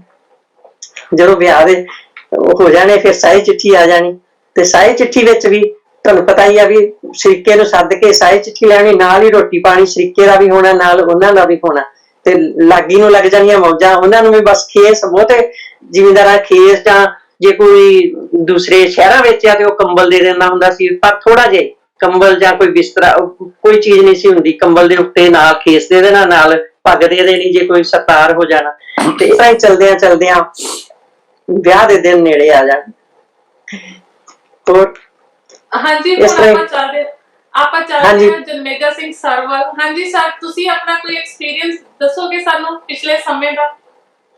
ਮੈਨੂੰ ਲੱਗਦਾ ਕਿ ਜਿਹੜੇ ਮੈਂ ਸਾਰੀ ਵਾਰਤਾਲਾਪ ਸੁਣੀ ਆ, ਤੁਸੀਂ ਤਕਰੀਬਨ ਸਾਰਾ ਕੁਝ ਹੀ ਕਵਰ ਕਰ ਦਿੱਤਾ। ਰਮਨ ਜੀ ਨੇ ਕਿਹਾ ਕਿ ਮੈਨੂੰ ਖੰਘ ਲੱਗੀ ਆ, ਮੈਂ ਫਿਰ ਵੀ ਆ ਗਈ ਹਾਂ, ਤਾਂ ਮੈਨੂੰ ਲੱਗਦਾ ਕਿ ਖੰਘ ਹੋਣ ਦੇ ਬਾਵਜੂਦ ਵੀ ਉਹਨਾਂ ਨੇ ਬਹੁਤ ਡਿਟੇਲ ਦੇ ਵਿੱਚ ਬੜੀਆਂ ਹੀ ਵਧੀਆ ਰਸਮਾਂ ਦੀ ਜ਼ਿਕਰ ਕੀਤਾ ਆ। ਔਰ ਮਤਲਬ ਵੀ ਤੁਸੀਂ ਵੀ, ਤੁਹਾਨੂੰ ਵੀ ਤੁਹਾਡੀ ਯਾਦਦਾਸ਼ਤ ਵੀ ਬਹੁਤ ਵਧੀਆ ਆ, ਜਿਹਦੇ ਵਿੱਚ ਕਿ ਤੁਸੀਂ ਇੰਨੀਆਂ ਜਿਹੜੇ ਨੇ ਬੋਲੀਆਂ ਤੇ ਟੱਪੇ ਜਿਹੜੇ ਨੇ, ਜਿਹੜੀਆਂ ਗੱਲਾਂ ਸੁਣਾਈਆਂ ਨੇ ਜਾਂ ਕਹਾਵਤਾਂ ਸੁਣਾਈਆਂ ਨੇ, ਤੇ ਮੈਡਮ ਨੇ ਵੀ ਆਪਣਾ ਜਿਹੜਾ ਯੋਗਦਾਨ ਪੁਰਾਣੇ ਉਹਦੇ ਵਿੱਚ ਦੱਸਿਆ ਹੈਗਾ। ਸੋ ਮਸਲਾ ਤਾਂ ਇਹ ਆ ਕਿ ਵੀ ਇਹ ਸਾਰਾ ਕੁਝ ਜਿਹੜਾ ਹੈ ਇਹ ਹੁੰਦਾ ਸੀ, ਸਾਡੇ ਨਾਲ ਵੀ ਹੋਇਆ, ਕਿਉਂਕਿ ਅਸੀਂ ਵੀ ਕੋਈ ਬਾਹਲੇ ਨਵੇਂ ਸਮਿਆਂ ਦੇ ਨਹੀਂ ਹੈਗੇ, ਤੇ ਨੈਚੁਰਲੀ ਕਾਫੀ ਕੁਛ ਵਿਆਹਾਂ ਦੇ ਵਿੱਚ ਦੇਖਿਆ। ਇੱਥੋਂ ਤੱਕ ਕਿ ਜਿਹੜੀਆਂ ਬਰਾਤਾਂ ਨੇ ਠੋਕਰਾਂ ਦੇ ਉੱਤੇ ਜਾਂਦੀਆਂ, ਠੋਕਰ ਜਿਹਨੂੰ ਮਾਲ ਵਿੱਚ ਕਹਿੰਦੇ ਆ, ਤੇ ਇੱਧਰ ਗੱਡੀ ਛੋਟੀ ਰੇਹੜੀ ਕਹਿੰਦੇ ਆ, ਉਹਦੇ ਤੇ ਜਾਂਦੀਆਂ, ਉਹਦੇ ਉੱਤੇ ਏਦਾਂ ਬਣਿਆ ਹੁੰਦਾ ਸੀਗਾ, ਕੁੱਪ ਜਿਹਾ ਵਾਂਗੂ ਬਣਿਆ ਹੁੰਦਾ ਸੀ, ਉਹਦੇ ਵਿੱਚ ਮਤਲਬ ਮੁੰਡਾ ਜਾਂਦਾ ਸੀ ਤੇ ਉਹਦੇ ਵਿੱਚ ਹੀ ਫਿਰ ਬਰਾਤ ਜਿਹੜੀ ਸੀਗੀ ਉਹਦੇ ਵਿੱਚ ਬਿਠਾ ਕੇ ਲਿਆਉਂਦੇ ਹੁੰਦੇ ਸੀਗੇ। ਤਾਂ ਉਹ ਇਸ ਤਰ੍ਹਾਂ ਦੀਆਂ ਬਹੁਤ ਸਾਰੀਆਂ ਚੀਜ਼ਾਂ ਨੇ। ਗੱਡਿਆਂ ਉੱਤੇ ਬਰਾਤਾਂ ਜਾਂਦੀਆਂ ਵੀ ਦੇਖੀਆਂ ਨੇ, ਤੇ ਇਹ ਵੀ ਆਪਣੇ ਆਪ 'ਚ ਇੱਕ ਇੰਪੋਰਟੈਂਟ ਹੈ। ਬਾਕੀ ਜਿਹੜਾ ਸਮਾਂ ਹੈ ਉਹਦੇ ਨਾਲ ਚੇਂਜ ਹੋ ਗਿਆ। ਜਿਵੇਂ ਪਹਿਲਾਂ ਤੁਸੀਂ ਵੀ ਦੋਨੋਂ ਜਣੀਆਂ ਨੇ ਗੱਲ ਕੀਤੀ ਆ ਵੀ ਗਿੱਧਾ ਜਿਹੜਾ ਆ, ਗਿੱਧਾ ਬੇਸਿਕਲੀ ਬਰਾਤ ਦੇ ਬੰਦਿਆਂ ਦੀ ਗੈਰ ਹਾਜ਼ਰੀ ਦਾ ਡਾਂਸ ਹੈ, ਜਿੱਥੇ ਕਿ ਔਰਤਾਂ ਜਿਹੜੀਆਂ ਨੇ ਆਪਣੇ ਮਨ ਦੀ ਭੜਾਸ ਕੱਢਦੀਆਂ ਨੇ ਔਰ ਖੁੱਲ ਕੇ ਕੱਢਦੀਆਂ ਨੇ। ਉੱਤੇ ਉਹ ਸਾਰੇ ਰਿਸ਼ਤਿਆਂ ਦੀ ਐਸੀ ਤੈਸੀ ਫੇਰਦੀਆਂ ਨੇ, ਉਹ ਆਪਣੇ ਮਨ ਦੇ ਜੋ ਵੀ ਵਲਵਲੇ ਨੇ, ਚੰਗੇ ਮੰਦੇ ਜੋ ਵੀ ਆ, ਉਹ ਸਾਰੇ ਕੱਢਦੇ ਨੇ। ਗਿੱਧਾ ਜਿਹੜਾ ਆ ਉਹ ਬੰਦਿਆਂ ਦੇ ਸੁਣਨ ਵਾਲੀ ਚੀਜ਼ ਨਹੀਂ ਹੈਗੀ। ਤੇ ਪਰ ਜਿਹੜਾ ਬਦਲਦਾ ਸਮਾਂ ਹੈ ਉਹਦੇ ਵਿੱਚ ਜਿਹੜਾ ਆ ਗਿੱਧਾ ਸਟੇਜਾਂ ਉੱਤੇ ਆ ਗਿਆ। ਹੁਣ ਅਸੀਂ ਵੀ ਯੂਥ ਫੈਸਟੀਵਲਾਂ ਜਾਂਦੇ ਆ, ਦੇਖਦੇ ਆ, ਤੇ ਜਿਹੜੀਆਂ ਕੁੜੀਆਂ ਹੁੰਦੀਆਂ ਨੇ ਉਹ ਗਿੱਧਾ ਪਾਉਂਦੀਆਂ ਨੇ। ਕਈ ਵਾਰੀ ਮੈਂ ਉਹਨਾਂ ਨੂੰ ਪੁੱਛ ਲੈਂਦਾ ਵੀ ਤੁਸੀਂ ਜਿਹੜੀ ਬੋਲੀ ਪਾਈ ਹੈ ਇਹਦਾ ਮਤਲਬ ਕੀ ਆ, ਤੇ ਉਹਨਾਂ ਨੂੰ ਮਤਲਬ ਪਤਾ ਨਹੀਂ ਹੁੰਦਾ। ਕਾਰਨ ਹੈ ਕਿ ਉਹ ਜਿਹੜੇ ਸਾਰੇ ਸੰਦਰਭ ਨੇ ਉਹ ਬਦਲ ਗਏ ਨੇ। ਉਹ ਜਿਹੜੀਆਂ ਬੋਲੀਆਂ ਨੇ, ਜਿਹੜੀ ਭਾਸ਼ਾ ਆ, ਉਹਨਾਂ ਨੂੰ ਉਹ ਭਾਸ਼ਾ ਵੀ ਸਮਝ ਨਹੀਂ ਲੱਗਦੀ, ਪਰ ਰੱਟਾ ਲੱਗਾ ਹੁੰਦਾ। ਤੇ ਜਿਹੜਾ ਓਰੀਜਨਲ ਗਿੱਧਾ ਜਿਹੜਾ ਅਸੀਂ ਉਹ ਪੈਂਦਾ ਦੇਖਿਓ ਕਿ ਅਸੀਂ ਬੱਚੇ ਦੇ ਤੌਰ ਤੇ, ਬੱਚਿਆਂ ਨੂੰ ਕਈ ਵਾਰੀ ਬਰਾਤ ਤੇ ਨਹੀਂ ਸੀ ਲਿਜਾਂਦੇ, ਤੇ ਉਹ ਬੱਚਿਆਂ ਦੇ ਤੌਰ ਤੇ ਜਿਹੜਾ ਅਸੀਂ ਗਿੱਧਾ ਪੈਂਦਾ ਦੇਖਿਆ ਜਾਂ ਸੁਣਿਆ ਹੈਗਾ, ਉਹ ਗਿੱਧਾ ਬਿਲਕੁਲ ਹੀ ਜਿਹੜਾ ਹੁਣ ਸਟੇਜਾਂ ਤੇ ਗਿੱਧਾ ਪੈ ਰਿਹਾ ਉਹਦੇ ਨਾਲ ਉਹਦਾ ਕੋਈ ਮੇਲ ਨਹੀਂ ਹੈਗਾ। ਤੇ ਇਹ ਜਿਹੜੀਆਂ ਚੀਜ਼ਾਂ ਨੇ ਸਮੇਂ ਦੇ ਨਾਲ ਚਲੋ ਬਦਲਣੀਆਂ ਨੇ। ਅਸੀਂ ਇਹ ਨਹੀਂ ਕਹਿੰਦੇ ਕਿ ਨਾ ਬਦਲਣ ਤੇ ਨਾ ਹੋਣ, ਪਰ ਜਿਹੜੀ ਇੰਪੋਰਟੈਂਟ ਗੱਲ ਇਹ ਹੈਗੀ ਆ ਕਿ ਅਸੀਂ ਜੋ ਕੁਝ ਵੀ ਸਾਡਾ ਹੋ ਰਿਹਾ ਹੈਗਾ, ਇਹ ਕੋਈ ਜ਼ਰੂਰੀ ਨਹੀਂ ਕਿ ਅਸੀਂ ਉਹ ਸਾਰਾ ਕੁਝ ਉਹ ਰਿਵਾਈਵ ਹੀ ਕਰਨਾ। ਰਿਵਾਈਵ ਹੋ ਹੀ ਨਹੀਂ ਸਕਦਾ, ਤੇ ਕਿਉਂਕਿ ਸਮੇਂ ਦੀ ਚਾਲ ਨੇ ਅੱਗੇ ਚੱਲਣਾ, ਵਿਚਾਰਾਂ ਨੇ ਅੱਗੇ ਚੱਲਣਾ, ਟੈਨਸ਼ਨਸ ਨੇ ਅੱਗੇ ਚੱਲਣਾ। ਜੇ ਅੱਗੇ ਮਤਲਬ ਰੁਪਈਏ 'ਚ ਵਿਆਹ ਹੁੰਦਾ ਸੀ ਤਾਂ ਹੁਣ ਉਹ ਲੱਖਾਂ ਦੇ ਵਿੱਚ ਹੁੰਦਾ। ਹੁਣ ਚੇਂਜ ਆਈ ਜਾਂਦੀ ਆ, ਪਰ ਉਹ ਸਾਰੇ ਕੁਝ ਨੂੰ ਯਾਦ ਕਰਨਾ ਦਾ ਜਿਹੜਾ ਜਿੱਦਾਂ ਤੁਸੀਂ ਉਪਰਾਲਾ ਕੀਤਾ ਹੈਗਾ, ਇਹ ਬਹੁਤ ਅੱਛੀ ਗੱਲ ਹੈ। ਇਸ ਨੂੰ ਡਾਕੂਮੈਂਟ ਵੀ ਕਰਨ ਦੀ ਲੋੜ ਹੈ ਕਿ ਕਿਹੜੀਆਂ ਜਿੱਦਾਂ ਫਟੀ ਕਰੋ ਇਹਨਾਂ ਨੇ ਉਹਦੀ ਪਰਾਤ ਵਾਲੀ ਲੱਸੀ, ਕੱਚੀ ਲੱਸੀ ਵਾਲੀ ਦੱਸੀ ਹੈਗੀ ਆ, ਤੇ ਉਹ ਬੜੀ ਵਧੀਆ ਗੱਲ ਹੈਗੀ ਆ। ਮਤਲਬ ਵੀ ਮੈਨੂੰ ਉਹ ਤਾਂ ਪਤਾ ਸੀ ਜਿਹੜਾ ਉਹ ਕੰਗਣ ਖੇਲਦੇ ਆ ਲੱਸੀ ਦੇ ਵਿੱਚ, ਬਾਅਦ ਚ ਹਸਬੈਂਡ ਤੇ ਜਦੋਂ ਨਵੀਂ ਵਿਆਹੀ ਆਉਂਦੀ ਆ ਉਹ ਲੱਭਦੇ ਆ, ਉਹ ਖੇਲਦੇ ਆ ਉਹ ਲੱਸੀ ਦੇ ਵਿੱਚ। ਉਹਦੀਆਂ ਫੋਟੋਆਂ ਵੀ ਹੈਗੀਆਂ ਮੇਰੇ ਕੋਲ ਖਿੱਚੀਆਂ ਹੋਈਆਂ ਸਾਰੀਆਂ। ਪਰ ਸੱਚੀ ਗੱਲ ਦੱਸਦਾ ਵੀ ਮੈਨੂੰ ਵੀ ਜਿਹੜੀ ਇਹ ਮਾਲਵੇ ਦੀ ਤੁਹਾਡੀ ਅੱਡੀ ਦੀ ਪਰਾਤ ਵਾਲੇ ਉੱਤੇ ਮਠਿਆਈ ਰੱਖ ਕੇ ਕਰਨ ਵਾਲੀ ਜਿਹੜੀ ਆ, ਮੈਨੂੰ ਵੀ ਉਹਦੇ ਬਾਰੇ ਨਹੀਂ ਸੀ ਪਤਾ, ਜਾਂ ਕਿਤੇ ਅਚੇਤ ਰੂਪ ਦੇਖੀ ਹੋਊਗੀ ਪਰ ਯਾਦ ਨਹੀਂ, ਕਿਉਂਕਿ ਮੈਂ ਮਾਲਵੇ ਚ ਨਹੀਂ ਜ਼ਿਆਦਾ ਰਿਹਾ। ਤੇ ਹਾਲਾਂਕਿ ਲੁਧਿਆਣੇ ਰਹਿ ਰਹੇ ਹਾਂ, ਪਰ ਲੁਧਿਆਣਾ ਤਾਂ ਉਹਨੂੰ ਮਾਲਵਾ ਨਹੀਂ ਗਿਣਿਆ ਜਾਂਦਾ। ਲੁਧਿਆਣਾ ਨਾ ਪੁਆਧ ਹੈ ਨਾ ਮਾਲਵਾ ਹੈ, ਇਹ ਮਤਲਬ ਬਸ ਸਮਝੋ ਏਦਾਂ ਦਾ ਹੀ ਆ, ਸੁੱਕਾ ਜਿਹਾ ਹੀ ਕੰਮ ਹੈ ਇਹ। ਤੇ ਪਰ ਜਿਹੜੇ ਮੈਨੂੰ ਦੁਆਬੇ ਦੀਆਂ ਰਸਮਾਂ ਜਿਹੜੀਆਂ ਨੇ ਜ਼ਿਆਦਾ ਉਹਦੇ ਬਾਰੇ ਨੌਲੇਜ ਹੈਗੀ ਆ, ਜਾਂ ਉਹ ਜ਼ਿਆਦਾ ਦੇਖੀਆਂ ਹੋਈਆਂ ਨੇ। ਪਰ ਜਿਹੜੀਆਂ ਮਾਲਵੇ ਦੀਆਂ ਰਸਮਾਂ ਨੇ, ਮੇਰੇ ਹਿਸਾਬ ਨਾਲ ਆਪਾਂ ਨੂੰ ਇਹ ਵੀ ਕਰਨ ਦੀ ਲੋੜ ਹੈ ਕਿ ਜਿਹੜੀਆਂ ਵੱਖ-ਵੱਖ ਇਲਾਕਾਈ ਰਸਮਾਂ ਜਿਹੜੀਆਂ, ਮੈਂ ਇਹਨਾਂ ਨੂੰ ਕਹਿੰਦਾ ਹੁੰਦਾ ਕਿ ਇਲਾਕਾਈ ਖੂਬਸੂਰਤੀਆਂ ਜਿਹੜੀਆਂ ਨੇ, ਜੇ ਵਿਲੱਖਣਤਾਵਾਂ ਨੇ ਜਿਹੜੀਆਂ, ਇਹਨਾਂ ਨੂੰ ਵੀ ਡਾਕੂਮੈਂਟ ਕਰਨ ਦੀ ਲੋੜ ਹੈਗੀ ਆ। ਔਰ ਤੁਸੀਂ ਦੋਨੇ ਜਣੀਆਂ ਮੈਨੂੰ ਲੱਗਦਾ ਕਿ ਇਸ ਦੇ ਸਮਰੱਥ ਹੋ ਕਿ ਤੁਸੀਂ ਜਿੰਨੀ ਤੁਸੀਂ, ਮੈਂ ਤੁਹਾਡੀ ਸਾਰੀ ਗੱਲਬਾਤ ਸੁਣੀ ਅੱਧਾ ਘੰਟਾ ਜਾਂ ਕਿੰਨਾ ਵੀ, ਤੇ ਬੜੀ ਕਮਾਲ ਦੀ ਹੈਗੀ ਆ। ਤੁਸੀਂ ਇਸ ਨੂੰ ਅੱਗੇ ਕਰ ਸਕਦੇ ਹੋ। ਪਰ ਹੁਣ ਪ੍ਰੀਤ ਜੀ ਜਿਹੜਾ ਸਮਾਂ ਹੈ ਨਾ, ਉਹ ਬਹੁਤ ਬਦਲ ਗਿਆ।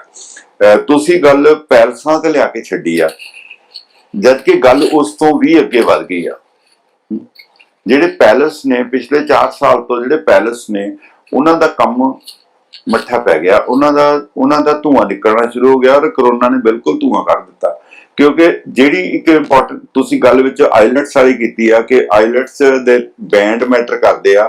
ਕਿਸੇ ਦੀ ਕੁਆਲੀਫਿਕੇਸ਼ਨ, ਸ਼ਕਲ, ਕੱਦ ਕਾਠ, ਰੰਗ ਰੂਪ ਜੋ ਵੀ ਆ, ਉਹ ਸਾਰਾ ਮੰਨਫੀ ਹੋ ਕੇ ਤੇ ਜਿਹੜੇ ਉਹ ਬੈਂਡਾਂ ਦੇ ਵਿੱਚ ਜਾ ਕੇ ਫਸ ਗਿਆ ਸਾਰਾ ਕੁਝ।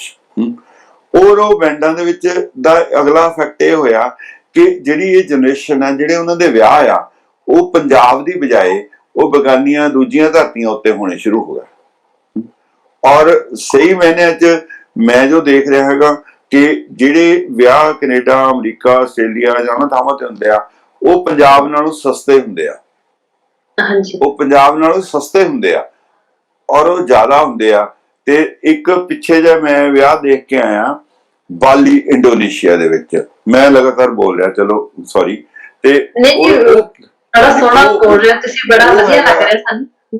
ਉਹ ਹੈਗਾ ਜੀ ਕਿ ਜਿਹੜੇ ਸਾਡੇ ਨਵੇਂ ਬੱਚੇ ਨੇ, ਜਿਹੜੇ ਵੱਡੇ ਹੋਏ ਨੇ, ਉਹਨਾਂ ਨੂੰ ਇਸ ਗੱਲ ਨਾਲ ਕੋਈ ਸੰਬੰਧ ਨਹੀਂ ਹੈਗਾ ਕਿ ਅਸੀਂ ਪੰਜਾਬੀਆਂ ਨੇ ਪੰਜਾਬੀਆਂ 'ਚ ਵਿਆਹ ਕਰਾਉਣਾ।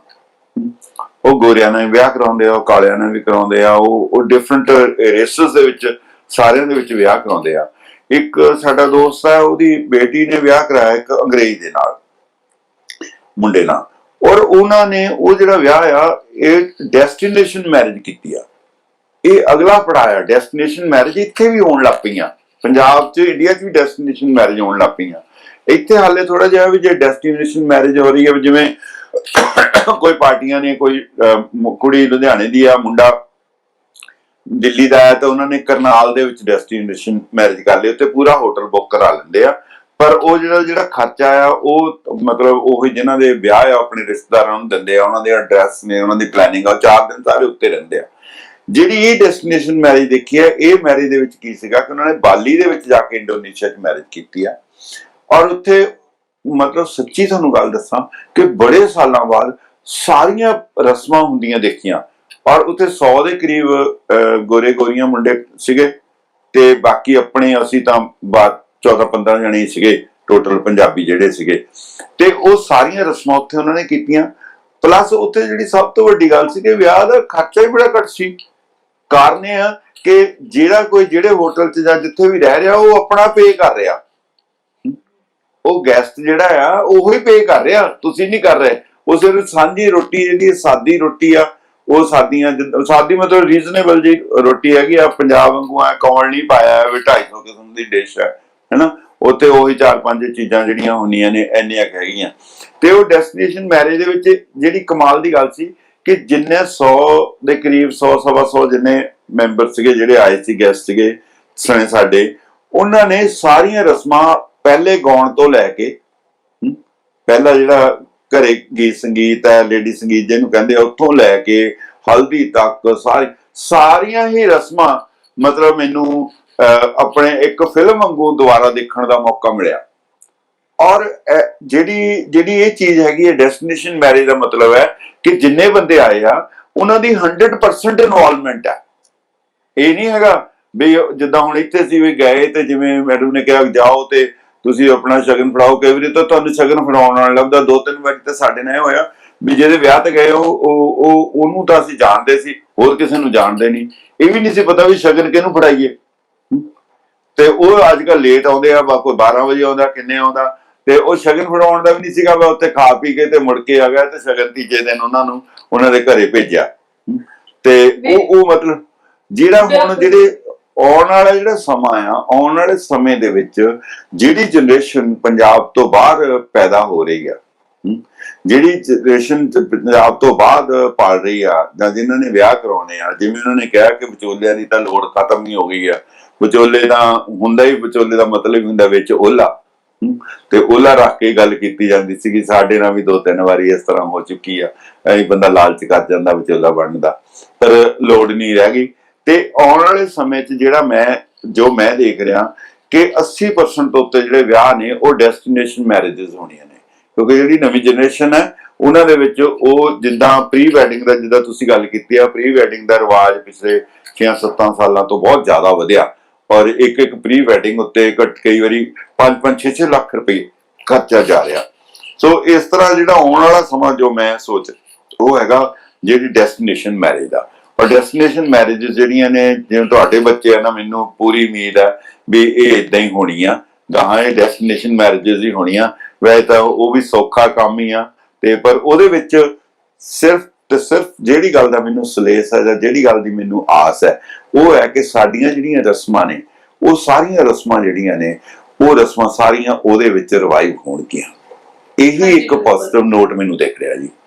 ਹਾਂਜੀ, ਹੁਣ ਆਪਾਂ ਚੱਲਦੇ ਹਾਂ ਸਤਨਾਮ ਜੀ ਕੋਲ। ਤੇ ਹਾਂਜੀ, ਤੁਸੀਂ ਦੱਸ ਰਹੇ ਸੀ ਕਿ ਤੁਹਾਡੇ ਵੀ ਤੁਸੀਂ ਕੋਈ ਵਿਆਹ ਵੇਖਿਆ ਜਿਹੜਾ ਰੀਸੈਂਟਲੀ? ਹਾਂਜੀ ਪੰਜਾਬੀ। ਹਾਂਜੀ, ਮੈਂ ਪਿਛਲੇ ਸਾਲ ਹੀ ਗਈ ਇੱਥੋਂ, ਤੇ ਮੈਨੂੰ ਉਹਨਾਂ ਨੇ ਕਪੂਰਥਲੇ ਹੋਇਆ ਵਿਆਹ, ਤੇ ਉਹਨਾਂ ਨੇ ਮੈਨੂੰ ਸੱਦਿਆ, ਕਹਿੰਦੇ ਚੱਲ ਹੁਣ ਆਏ ਆ ਤੇ ਤੂੰ ਵੀ ਵਿਆਹ 'ਚ ਜ਼ਰੂਰ ਪਹੁੰਚਣਾ। ਮੈਂ ਕਿਹਾ ਚਲੋ ਠੀਕ ਆ। ਤੇ ਉਹ ਮੈਂ ਰਾਤ ਵੇਲੇ ਪਹੁੰਚ ਗਈ, ਸ਼ਾਮ ਜੇ ਨੂੰ ਆਏ ਉਹਨਾਂ ਦੇ ਨਾਨਕੇ ਸਾਰੇ, ਬਹੁਤ ਸੋਹਣਾ ਗੱਡੇ ਦੇ ਉੱਤੇ ਬੈਠ ਕੇ ਸਾਰੇ ਲੋਕੀ ਕੋਠੇ ਚੜ ਕੇ ਵੇਖਣ। ਗੱਡੇ ਇੰਨੇ ਸਜਾਏ ਹੋਏ ਸੀ ਕਿ ਪੂਰਾ ਜਿੱਦਾਂ ਪੁਰਾਣੇ ਰਿਵਾਜਾਂ ਦੇ ਨਾਲ, ਤੇ ਢੱਗਿਆਂ ਦੇ ਅੱਗੇ ਵੀ ਉਹਨਾਂ ਨੇ ਉੱਤੇ, ਢੱਗਿਆਂ ਦੇ ਉੱਤੇ ਵੀ ਕੰਬਲ ਜਿਹੇ ਪਾਏ ਹੋਏ ਸੀ ਕਢਾਈ ਵਾਲੇ, ਜਿੱਦਾਂ ਆਪਾਂ ਅੱਜ ਕੱਲ ਚੁੰਨੀਆਂ ਕਹਿੰਦੇ ਆ, ਏਦਾਂ ਦੇ ਕਢਾਈ ਵਾਲੇ। ਤੇ ਜਿਨ੍ਹਾਂ ਦੇ ਵਿੱਚ ਬੈਠੀਆਂ ਜਨਾਨੀਆਂ ਉਹ ਵੀ ਏਦਾਂ ਪੰਜਾਬੀ ਪੂਰੇ ਕਲਚਰ ਦੇ ਨਾਲ, ਤੇ ਪੰਜਾਬੀ ਸੂਟ, ਤੇ ਜਾਂ ਕਿਸੇ ਨੇ ਘੱਗਰੇ ਪਾਏ ਹੋਏ, ਤੇ ਜੇ ਆਦਮੀ ਨਾਲ ਨਾਲ ਤੁਰੇ ਆਉਂਦੇ, ਅਸਮਾਂ ਵਾਲੀ ਡਾਂਗ ਖੜੀ ਹੋਈ, ਤੇ ਉਹਨਾਂ ਨੇ ਚਾਦਰੇ ਜਿਹੜੇ ਖੜਕਦੇ, ਆਪਾਂ ਪਿਛਲੇ ਜ਼ਮਾਨੇ 'ਚ ਕਹਿੰਦੇ ਹੁੰਦੇ ਸੀ ਖੜਕਦੀਆਂ ਧੋਤੀਆਂ ਬੰਨੀਆਂ ਹੋਈਆਂ, ਤੇ ਉਹ ਏਦਾਂ ਲੱਗਣ ਵੀ ਬਿਲਕੁਲ ਹੀ ਪੰਜਾਬੀ। ਤੇ ਸਾਰੇ ਪਿੰਡ ਵਾਲੇ ਵੀ ਕੋਠੇ ਚੜ ਚੜ ਕੇ ਵੇਖਣ ਵੀ ਇਹ ਵਿਆਹ ਹੀ ਅਜੀਬ ਆ, ਭਾਵੇਂ ਸ਼ਹਿਰ 'ਚ ਸੀ, ਕਸਬਾ ਸੀ, ਜਾਂ ਕਿੱਦਾਂ ਵੀ ਸੀ, ਪਰ ਵਿਆਹ ਅਜੀਬੋ ਅਜੀਬ। ਰਾਤ ਨੂੰ ਜਦੋਂ ਜਗਰਾਤਾ ਨਿਕਲਿਆ, ਜਾਗੋ ਨਿਕਲੀ, ਉਦੋਂ ਵੀ ਇਹਨਾਂ ਨੇ ਪੰਜਾਬੀ ਘੱਗਰੇ ਪਾਏ, ਸੂਟ ਪਾਏ, ਤੇ ਗਲਾਂ ਵਿੱਚ ਕੈਂਠੇ ਜਿੱਦਾਂ ਪੁਰਾਣੇ ਰਿਵਾਜ ਦੇ। ਤੇ ਬਹੁਤ ਹੀ ਆਨੰਦ ਆਇਆ ਵੀ ਮੈਂ ਸੱਚੀ ਗੱਲ ਆ ਵੀ ਵਿਆਹ ਮੈਂ ਆਈ ਆ ਤੇ ਬਹੁਤ ਚੰਗੀ ਗੱਲ ਆ ਵੀ ਇੱਕ ਉਦਾਹਰਨ ਜੀ ਬਣ ਗਈ, ਸਮਝ ਲਓ। ਤੇ ਇੱਥੇ ਤੇ ਆਪਾਂ ਹੁਣ ਜੇ ਲਾਵਾਂ ਵੇਲੇ ਵੀ ਵੇਖ ਲਈਏ ਤਾਂ ਲਾਵਾਂ ਵੇਲੇ ਵੀ ਤੇ ਕਾਹਲੀ ਕਰਦੇ ਆ। ਅੱਗੇ ਹੁੰਦੇ ਸੀ ਕਨਾਤਾਂ ਲੱਗੀਆਂ ਹੁੰਦੀਆਂ ਸੀ, ਕਨਾਤਾਂ ਦੇ ਵਿੱਚ ਬਾਬਾ ਜੀ ਦੀ ਬੀੜ ਵੀ ਲੈ ਆਉਣੀ ਦਰਬਾਰ ਸਾਹਿਬ ਦੇ, ਸਾਰਾ ਕਰਕੇ ਤੇ ਉੱਥੇ ਲਾਵਾਂ ਹੁੰਦੀਆਂ ਸੀ। ਤੇ ਸਾਰਿਆਂ ਹੀ ਭੈਣ ਭਰਾਵਾਂ ਨੇ ਜਿੰਨੇ ਵੀ ਵਿਆਹ ਤੇ ਬਰਾਤੀ ਆਏ ਹੋਣੇ ਜਾਂ ਪਿੰਡ ਦੇ ਲੋਕ ਹੋਣੇ, ਸਾਰੇ ਦੇ ਸਾਰੇ ਹੀ ਬੈਠ ਜਾਂਦੇ ਸੀ ਲਾਵਾਂ ਵੇਲੇ ਵੀ। ਤੇ ਹੁਣ ਦੇਖ ਲਓ ਪੈਲਸ ਚੋਂ ਪਹਿਲਾਂ ਤੇ ਕੁੜੀ ਸਵੇਰੇ ਚਲੇ ਜਾਂਦੀ ਬਿਊਟੀ ਪਾਰਲਰ ਚੋਂ ਪੈਲਸ ਵਿੱਚ, ਤੇ ਪੈਲਸ ਵਿੱਚੋਂ ਥੋੜੀ ਦੇਰ 10-12 ਬੰਦੇ ਉਹਨਾਂ ਦੇ, 10-12 ਉਹਨਾਂ ਦੇ ਲਾਵਾਂ ਹੋ ਗਈਆਂ। ਤੇ ਬਸ ਕੋਈ ਰਿਸ਼ਤੇਦਾਰ ਨਹੀਂ, ਕੋਈ ਕੁਛ ਨਹੀਂ। ਤੇ ਉਸ ਵੇਲੇ ਗੁਰਦੁਆਰਾ ਭਰਿਆ ਹੁੰਦਾ ਸੀ, ਤੇ ਹਰ ਇੱਕ ਨੂੰ ਚਾਅ ਸੀ ਵੀ ਕੁੜੀ ਮੁੰਡਾ ਵੇਖਣਾ, ਅਸੀਂ ਜੀ ਵਿਆਹ ਵੇਖਣੇ ਆ। ਤੇ ਉੱਥੇ ਹੀ ਗੁਰਦੁਆਰੇ ਉਹਨਾਂ ਦੇ ਸ਼ਗਨ ਪਾਏ ਜਾਂਦੇ ਸੀ, ਉੱਥੇ ਹੀ ਉਹਦੇ ਵਿੱਚ ਸਿੱਖਿਆ ਪੜ੍ਹੀ ਜਾਂਦੀ ਸੀ। ਸਿੱਖਿਆ ਏਦਾਂ ਦੀ ਪੜ੍ਹਨੀ ਵੀ ਹਰ ਇੱਕ ਦੀਆਂ ਅੱਖਾਂ ਦੇ ਵਿੱਚ ਹੰਝੂ ਆ ਜਾਂਦੇ ਸੀ, ਇੰਨੀ ਕਿ ਉਸੇ ਹਿਸਾਬ ਨਾਲ ਪੜ੍ਹੀ ਜਾਣੀ। ਕੁੜੀ ਨੇ ਵੀ ਰੋ ਕੇ ਆਪਣਾ ਮਨ ਹੌਲਾ ਕਰਨਾ, ਤੇ ਕਿਉਂਕਿ ਉਹਨਾਂ ਦੇ ਸ਼ਬਦ ਹੀ ਏਦਾਂ ਦੇ ਹੁੰਦੇ ਸੀ, ਵਿਰਾਗਮਈ ਸਿੱਖਿਆ ਹੁੰਦੀ ਸੀ। ਉਹਨੂੰ ਸਮਝਾਉਣ ਵਾਸਤੇ ਹੀ ਸੀ ਬੱਚੇ ਨੂੰ, ਪਰ ਇੰਨੀ ਵਿਰਾਗਮਈ ਹੋਣੀ ਸੀ ਵੀ ਹਰ ਇੱਕ ਹੀ ਰੋ ਪੈਂਦਾ ਸੀ। ਕੁੜੀਆਂ ਸਹੇਲੀਆਂ ਪਿੱਛੇ ਬੈਠੀਆਂ, ਤੇ ਫਿਰ ਲਾਵਾਂ ਜਦੋਂ ਹੋਣੀਆਂ ਵੀ ਤੇ ਉਦੋਂ ਵੀ ਸਾਰੇ ਫੜ ਕੇ ਉਹਨੂੰ ਲਿਜਾਂਦੇ ਸੀਗੇ ਵੀ ਕੁਛ ਦਿਲ ਹੌਲੇ ਹੋਏ ਹੁੰਦੇ ਆ, ਕੁਛ ਵਿਰਾਗਮਈ ਸਿੱਖਿਆ। ਬਸ ਬਹੁਤ ਹੀ ਏਦਾਂ ਦੀ ਹੁੰਦਾ ਵੀ ਵਿਆਹ ਪੁਰਾਣੇ ਹੀ ਚੰਗੇ ਸੀਗੇ ਜਦੋਂ ਵੇਖਿਆ ਜਾਂਦਾ। ਪਰ ਅੱਜ ਸਮੇਂ ਦੀ ਘਾਟ ਨੇ ਸਾਰੀਆਂ ਚੀਜ਼ਾਂ ਦੀ ਥੋੜੀ ਤੁਲਨਾ ਘਟ ਗਈ ਹੈ, ਹਰ ਇੱਕ ਚੀਜ਼ ਹੀ ਪਿੱਛੇ ਹੁੰਦੀ। ਤੇ ਫਿਰ ਤੁਸੀਂ ਵੀ ਵੇਖ ਲਿਓ, ਕੁਛ ਹੈ ਵੀ ਮਜਬੂਰੀ ਹੈ। ਦੂਰਾਂ ਤੋਂ ਲੋਕ ਆਉਂਦੇ ਆ, ਹਰ ਇੱਕ ਨੂੰ ਆ ਵੀ ਕਾਰਾਂ ਵਿੱਚ ਆਉਣਾ ਤੇ ਕਾਰਾਂ ਵਿੱਚ ਹੀ ਜਾਣਾ। ਉਹ ਬਸ ਪੈਲਸ 'ਚ ਆਉਂਦੇ ਆ, ਪੈਲਸ 'ਚ ਹੀ ਚਲੇ ਜਾਂਦੇ ਆ, ਘਰ 'ਚ ਬੇਰੌਣਕੀ ਹੋ ਜਾਂਦੀ ਹੈ। ਨਹੀਂ ਤੇ ਅੱਗੇ ਹਫਤਾ ਮਠਿਆਈਆਂ ਚੱਲਣੀਆਂ, ਲੱਡੂ ਵੰਡਣੇ, ਤੇ ਘਰ 'ਚ ਸਾਰਿਆਂ ਸ਼ਰੀਕਾ ਭਾਈਚਾਰੇ ਨੇ 2-2 4-4 ਦਿਨ ਵਿਆਹ ਤੋਂ ਪਿੱਛੋਂ ਵੀ ਨਾਲੇ ਸਾਂਭਣਾ ਸਾਰਾ ਕੁਛ, ਨਾਲੇ ਰੋਟੀ ਪਾਣੀ ਖਾਣਾ, ਨਾਲੇ ਕਰਾਉਣਾ ਉੱਥੇ ਸਾਰਾ ਕੁਛ। ਤੇ ਹੁਣ ਤੇ ਡੋਲੀ ਗਈ ਤੇ ਸਾਰਾ ਕੁਛ ਬਸ ਖਾਲੀ ਆਰਾਮ ਨਾਲ ਘਰ ਆ ਜਾਓ ਤੇ ਵਿਹਲੇ, ਰਾਤ ਨੂੰ ਆਰਾਮ ਨਾਲ ਸੌਂ। ਹਾਂਜੀ, ਹੁਣ ਆਪਾਂ ਇੱਕ ਹੋਰ ਗੱਲ ਮੈਨੂੰ ਲੱਗਦਾ ਕਿ ਬੜੀ ਪੋਜ਼ਿਟਿਵ ਚੇਂਜ ਆਈ ਹੈ ਤੇ ਜਗਮੇਜਰ ਸਿੰਘ ਸਰ ਹੁਣਾਂ ਨਾਲ ਵੀ ਗੱਲ ਹੋ ਰਹੀ ਸੀ। ਉਹ ਕਹਿੰਦੇ ਕਿ ਹੁਣ ਜਿਹੜੀ ਕਰੋਨਾ ਕਰਕੇ ਦੁਨੀਆ ਉਹ ਨਵੀਂ ਨਕੋਰ ਹੋਈ ਜਾਂਦੀ ਹੈ ਤੇ ਹੁਣ ਹਾਂਜੀ। ਜਿਹੜਾ ਅੱਜ ਕੱਲ ਦੇ ਜਿਹੜੇ ਵਿਆਹ ਹੋ ਰਹੇ ਨੇ ਪੰਜਾਬ ਦੇ ਵਿੱਚ, ਮੈਨੂੰ ਲੱਗਦਾ ਕਿ ਇੱਕ ਸ਼ੁਭ ਸੰਕੇਤ ਵੀ ਆ ਕਿ ਇੰਨਾ ਕੁ ਘਟ ਗਿਆ ਉਹਨਾਂ ਦਾ ਖਰਚਾ ਕਿ ਹਰ ਬੰਦੇ ਲਈ ਅਫੋਰਡੇਬਲ ਆ, ਕਿਉਂਕਿ ਕਰੋਨਾ ਕਰਕੇ ਪੈਲਸਾਂ ਦੇ ਵਿੱਚ ਇਕੱਠ ਹੋ ਨਹੀਂ ਸਕਦਾ ਤੇ ਲੋਕ ਜਿਹੜੇ ਆ ਉਹ ਘਰੇ ਵਿਆਹ ਕਰ ਰਹੇ ਆ। ਤੇ ਆਪਾਂ ਚੱਲਦੇ ਹਾਂ ਜਗਮੇਜਰ ਸਿੰਘ ਸਰ ਕੋ, ਇਹਦੇ ਬਾਰੇ ਆਪਾਂ ਡਿਸਕਸ ਕਰਦੇ ਹਾਂ। ਹਾਂਜੀ ਸਰ। ਹਾਂਜੀ, ਇਹ ਵੀ ਇੱਕ ਬਹੁਤ ਵੱਡਾ ਆ। ਜਿਵੇਂ ਹੁਣ ਪਿਛਲੇ ਕੁਝ ਸਮੇਂ ਤੋਂ ਕੁਝ ਵਿਆਹ ਨੇ, ਗਵਰਨਮੈਂਟ ਨੇ ਹੁਣ ਵੀ ਰਿਸਟ੍ਰਿਕਸ਼ਨ ਜਿਹੜੀ ਆ ਥੋੜੀ ਜਿਹੀ ਰਿਲੈਕਸ ਕਰਕੇ 100 ਬੰਦੇ ਦੀ ਕੀਤੀ ਆ, ਪਰ ਕਈ ਜਿਨ੍ਹਾਂ ਦੇ ਰਿਸ਼ਤੇ ਹੋਏ ਸੀਗੇ ਤੇ ਹੁਣ ਵੀ ਇੱਕ ਇੱਥੇ ਸਾਡੇ ਕੁੜੀ ਪੰਜਾਬੀ ਭਵਨ ਸੀਗੀ ਤੇ ਉਹ ਕਹਿੰਦੀ ਉਹਨਾਂ ਨੇ ਫਟਾਫਟ ਹੁਣ ਵਿਆਹ ਕਰ ਰਹੇ ਆ। ਤੇ ਮੈਂ ਕਿਹਾ ਵੀ ਤੁਹਾਨੂੰ ਇੱਦੀ ਕਾਹਲੀ ਕਾਹਦੇ ਆ ਵੀ ਤੁਸੀਂ ਵਿਆਹ? ਕਹਿੰਦੇ ਨਹੀਂ, ਹੁਣ ਤਾਂ ਇਹ ਫਾਇਦਾ ਹੈ ਵੀ ਖਰਚਾ ਘੱਟ ਆ ਤੇ ਬੰਦੇ ਘੱਟ ਆਉਣਗੇ। ਤੇ ਇਹ ਵੀ ਮਤਲਬ ਵੀ ਬਹੁਤ ਸਾਰੇ ਲੋਕਾਂ ਨੇ ਬਹੁਤ ਫੰਕਸ਼ਨ ਜਿਹੜੇ ਇਸ ਤਰ੍ਹਾਂ ਦੇ ਜਿਹੜੇ ਵਿਆਹਾਂ ਦੇ ਜਾਂ ਹੋਰਨਾਂ ਦੇ ਨੇ ਉਹ ਜਿਹੜੇ ਨੇ ਉਹ ਇਸ ਹੁਣ ਦੌਰ ਦੇ ਵਿੱਚ ਉਹ ਕਰ ਰਹੇ ਨੇ, ਕਾਹਲੀ ਕਰ ਰਹੇ ਨੇ ਵੀ ਛੇਤੀ ਹੋ ਜਾਏ। ਤੇ ਲੋਕ ਵੀ ਜਾਣੋਂ ਡਰਦੇ ਨੇ। ਹੁਣ ਭੋਗਾਂ ਤੇ ਵੀ ਅੱਗੇ ਕਿੰਨਾ ਇਕੱਠ, 1.5 2 ਹਜ਼ਾਰ ਬੰਦਾ ਜਿਹੜਾ ਸੀਗਾ ਉਹ ਰੋਟੀ ਖਾਣ ਦਾ ਹੀ ਕੰਮ ਹੋ ਜਾਂਦਾ ਸੀ। ਉਹ ਭੋਗ ਬੰਦਾ ਤਾਂ ਮਰਿਆ ਹੁੰਦਾ ਹੀ ਸੀਗਾ, ਬਾਕੀ ਦੀ ਜਿਹੜਾ ਭੋਗ ਦੇ ਉੱਤੇ ਰੋਟੀ ਪਾਣੀ ਦਾ ਖਰਚਾ ਉਹ ਜਿਹੜੇ ਜੀਂਦੇ ਆ ਉਹਨਾਂ ਨੂੰ ਮਾਰ ਦਿੰਦਾ ਸੀਗਾ। ਤੇ ਵਿਆਹਾਂ ਤੇ ਵੀ ਜਿਹੜੇ ਲੋਕ ਆ ਮੂੰਹ ਚੱਕ ਕੇ ਉਹੀ ਤੁਰੇ ਫਿਰਦੇ ਸੀਗੇ। ਤੇ ਉਹ ਸਾਰਾ ਕੁਝ ਜਿਹੜਾ ਹੈ ਉਹਦੀ ਇੱਕ ਲਿਮਿਟ ਜਿਹੜੀ ਲੱਗੀ ਆ, ਜਿਹੜੀ ਉਹਦੀ ਥੱਲੇ ਆਇਆ, ਜਿਹੜਾ ਉਹਨੂੰ ਆਪਾਂ ਕਹਿੰਦੇ ਕਿ ਕੱਟ ਡਾਊਨ ਹੋਇਆ ਹੈਗਾ।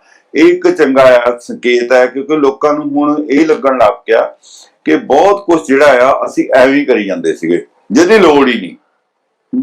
ਇਸੇ ਕਰਕੇ ਉਹਨਾਂ ਨੇ ਹੁਣ ਘਰਾਂ 'ਚ ਵੀ ਖਾਣ ਪੀਣ ਦਾ ਜਿਹੜਾ ਆ ਜਾਂ ਆਮ ਬੰਦਾ ਜਿਹੜਾ ਆ ਉਹਦੀ ਕੰਮਾਂ ਕਾਰਾਂ 'ਚ ਵੀ ਘਰ ਦੇ ਵਿੱਚ ਹਾਜ਼ਰੀ ਵੱਧ ਗਈ ਆ ਤੇ ਉਹ ਸਾਰਾ ਕੁਝ ਉਹਦੇ ਨਾਲ ਉਹਦੀ ਸਿਹਤ ਉੱਤੇ ਵੀ ਇਫੈਕਟ ਪੈ ਰਿਹਾ ਔਰ ਉਹ ਸਿਹਤ ਵੀ ਵਧੀਆ ਹੋ ਰਹੀ ਆ। ਤੇ ਅੱਗੇ ਮਾੜੀ ਗੱਲ ਤੋਂ ਹਸਪਤਾਲ ਚਲ ਜਾਣਾ, ਹਸਪਤਾਲ ਵਾਲਿਆਂ ਨੇ ਆਪਣਾ ਬਿੱਲ ਬਣਾਉਣ ਦੀ ਖਾਤਰ ਬੰਦੇ ਦੀਆਂ ਇੱਕ ਬਿਮਾਰੀ ਦੀਆਂ 4 ਬਣਾ ਲੈਣੀਆਂ, ਨਹੀਂ ਤਾਂ ਜੇ ਕੁਛ ਨਹੀਂ ਤਾਂ ਉਹਨਾਂ ਨੇ ਕਹਿਣਾ ਜੀ ਇਹਦੇ ਪਲੇਟਲੇਟ ਘਟ ਗਏ, ਇਹਦੇ ਸੈੱਲ ਘਟ ਗਏ। ਤੇ ਜੇ ਸੈੱਲਾਂ ਦਾ ਕੋਈ ਰੌਲਾ ਨਹੀਂ ਹੋਣਾ, ਉਹ ਕਰਾ ਕੇ ਬੰਦੇ ਦੀ ਜੇਬ ਹਲਕੀ ਕਰਕੇ ਤੇ ਬੰਦੇ ਨੂੰ 15-20 ਦਿਨਾਂ ਚ ਸ਼ਮਸ਼ਾਨ ਘਾਟ ਨੂੰ ਤੋੜ ਦਿੰਦੇ ਸੀਗੇ। ਹੁਣ ਇੰਟਰਸਟਿੰਗ ਤੁਹਾਨੂੰ ਗੱਲ ਦੱਸਦਾ ਕਿ ਇਸ ਦੌਰ ਦੇ ਵਿੱਚ ਜਿੰਨੇ ਸ਼ਮਸ਼ਾਨ ਘਾਟ ਨੇ, ਇੱਕ ਤਾਂ ਬੜੀ ਸਪਸ਼ਟ ਹੈ ਸ਼ਹਿਰਾਂ ਦੇ ਵਿੱਚ ਜਿੰਨੇ ਸ਼ਮਸ਼ਾਨ ਘਾਟ ਨੇ ਉਹ ਬਿਜ਼ਨਸਮੈਨ ਆ ਜਿਨ੍ਹਾਂ ਨੇ ਓਨ ਕੀਤੇ ਹੋਏ ਆ, ਜਿਨ੍ਹਾਂ ਦੇ ਉਹ ਕਮਰਸ਼ੀਅਲ ਮਤਲਬ ਵੈਂਚਰ ਆ, ਬਿਜ਼ਨਸ ਹੈ ਉਹਨਾਂ ਦੀ, ਔਰ ਉਹਦੇ ਵਿੱਚੋਂ ਚੰਗੇ ਪੈਸੇ ਬਣਦੇ ਆ। ਉਹਨਾਂ ਨੇ ਜਿਹੜੇ ਪੁਜਾਰੀ ਆ ਜਿਹੜੇ ਬੰਦੇ ਉਹਨਾਂ ਦੀਆਂ ਤਨਖਾਹਾਂ ਨੇ ਤੇ ਜਿਹੜੇ ਉਹ ਚੋਂ ਪੈਸੇ ਆਉਂਦੇ ਆ ਉਹ ਇੱਕ ਬਿਜ਼ਨਸ ਦੇ ਤੌਰ ਤੇ ਵਰਤੇ ਜਾਂਦੇ। ਕਿਉਂਕਿ ਮੈਨੂੰ ਇਸ ਗੱਲ ਦਾ ਪਹਿਲਾਂ ਗਿਆਨ ਨਹੀਂ ਸੀ, ਪਰ ਹੁਣ ਮੈਨੂੰ ਇਸ ਦਾ ਪਤਾ ਲੱਗਾ ਕਿਉਂਕਿ ਕੁਝ ਇੱਕ ਬੰਦੇ ਸੀਗੇ ਜਿਹੜੇ ਜਾਣਦੇ ਸੀ, ਜਿਹੜੇ ਉਹ ਸ਼ਮਸ਼ਾਨ ਘਾਟ ਦੇ ਓਨਰ ਨੇ ਤੇ ਉਹ ਇਸ ਗੱਲ ਤੋਂ ਪਿੱਟ ਰਹੇ ਸੀ ਕਿ ਮੌਤ ਦਰ ਘਟ ਗਿਆ, ਹਸਪਤਾਲਾਂ 'ਚੋਂ ਮੌਤਾਂ ਘੱਟ ਹੋਣ ਲੱਗ ਪਈਆਂ ਕਿਉਂਕਿ ਹਸਪਤਾਲਾਂ 'ਚ ਲੋਕੀ ਘੱਟ ਜਾਣ ਲੱਗ ਪਏ, ਮੌਤ ਘਟ ਗਈ। ਛੋਟੀਆਂ ਮੋਟੀਆਂ ਬਿਮਾਰੀਆਂ ਘਰੇ, ਹਸਪਤਾਲ ਵੀ ਤਾਂ ਆਪਣੇ ਆਪ 'ਚ ਬੰਦੇ ਮਾਰਨ ਦੀ ਤਾਂ ਬਣੀ ਹੋਈ ਆ। ਤੇ ਉਹਨਾਂ ਨੂੰ ਇਹਨਾਂ ਪਿਛਲੇ ਮਹੀਨਿਆਂ ਦੇ ਵਿੱਚ ਜਿਹੜੇ ਸ਼ਮਸ਼ਾਨ ਘਾਟ ਦੇ ਮੁਲਾਜ਼ਮ ਨੇ ਉਹਨਾਂ ਨੂੰ ਕੋਲੋਂ ਤਨਖਾਹ ਦੇਣੀ ਪਈ ਕਿਉਂਕਿ ਉੱਥੇ ਉਨੇ ਬੰਦੇ ਮਰੇ ਨਹੀਂ ਜਿੰਨਿਆਂ ਦੇ ਨਾਲ ਕਿ ਉਹਨਾਂ ਦੇ ਜਿਹੜੇ ਆ ਉਹ ਚੋਂ ਉਹ ਪੈਸੇ ਆਉਣ। ਸੋ ਸ਼ਮਸ਼ਾਨ ਘਾਟਾਂ ਨੂੰ ਵੀ ਜਿਹੜਾ ਆ ਉਹ ਘਾਟਾ ਪੈ ਗਿਆ। ਸੋ ਜਿਹੜੀ ਦੁਨੀਆ ਆ ਉਹਦਾ ਜਿਹੜਾ ਨਜ਼ਰੀਆ ਆ, ਜਿਹੜੀ ਦੁਨੀਆ ਦੀ ਸੋਚ ਆ ਉਹ ਬਦਲ ਰਹੀ ਆ। ਔਰ ਇਹ ਮੈਂ ਇਹ ਸਮਝਦਾ ਹੁੰਦਾ ਕਿ ਇਹ ਯੁੱਗ ਦੀ ਇੱਕ ਟ੍ਰਾਂਜੀਸ਼ਨ ਪੀਰੀਅਡ ਆਇਆ। ਜਿੱਦਾਂ ਅੱਗੇ ਪੁਰਾਣੇ ਅਸੀਂ ਯੁੱਗ ਸੁਣਦੇ ਹੁੰਦੇ ਸੀਗੇ ਵੀ ਤ੍ਰੇਤਾ ਯੁੱਗ, ਫਲਾਨਾ ਯੁੱਗ, ਉਹ ਯੁੱਗ ਕਿਉਂ ਅਲੱਗ ਹੁੰਦੇ ਸੀ? ਕਿਉਂਕਿ ਉਹ ਯੁੱਗ ਦੇ ਵਿੱਚ ਬੰਦਿਆਂ ਦਾ ਜਿਹੜਾ ਐਟੀਟਿਊਡ ਆ, ਜਿਹੜਾ ਨਜ਼ਰੀਆ ਹੁੰਦਾ ਸੀ ਉਹ ਦੂਜੇ ਯੁੱਗ ਨਾਲੋਂ ਫਰਕ ਹੁੰਦਾ ਸੀ। ਜਿਹੜਾ ਹੁਣ ਇਹ ਪੋਸਟ ਕਰੋਨਾ ਯੁੱਗ ਹੈ, ਜਿਵੇਂ ਪੋਸਟ BC ਅਸੀਂ ਕਹਿੰਦੇ ਆ ਬਿਫੋਰ ਕ੍ਰਾਈਸਟ ਸਾਲ, ਤੇ ਇਦਾਂ ਪੋਸਟ ਕਰੋਨਾ ਇੱਕ ਯੁੱਗ ਮਤਲਬ ਗਿਣਿਆ ਜਾਊਗਾ ਜਿਹਦੇ ਵਿੱਚ ਕਿ ਜਿਹੜਾ ਮਨੁੱਖ ਹੈ, ਮਨੁੱਖ ਦੀ ਸੋਚ ਦੇ ਵਿੱਚ ਬਦਲਾਅ ਆਇਆ, ਮਨੁੱਖ ਦੀ ਐਟੀਟਿਊਡ ਦੇ ਵਿੱਚ ਬਦਲਾਅ ਆਇਆ, ਜਿਹਦੇ ਵਿੱਚ ਕਿ ਉਹ ਚੀਜ਼ਾਂ ਨੂੰ ਦੇਖਣ ਦਾ ਉਹਦਾ ਜਿਹੜਾ ਤਰੀਕਾ ਆ ਉਹ ਬਦਲਿਆ।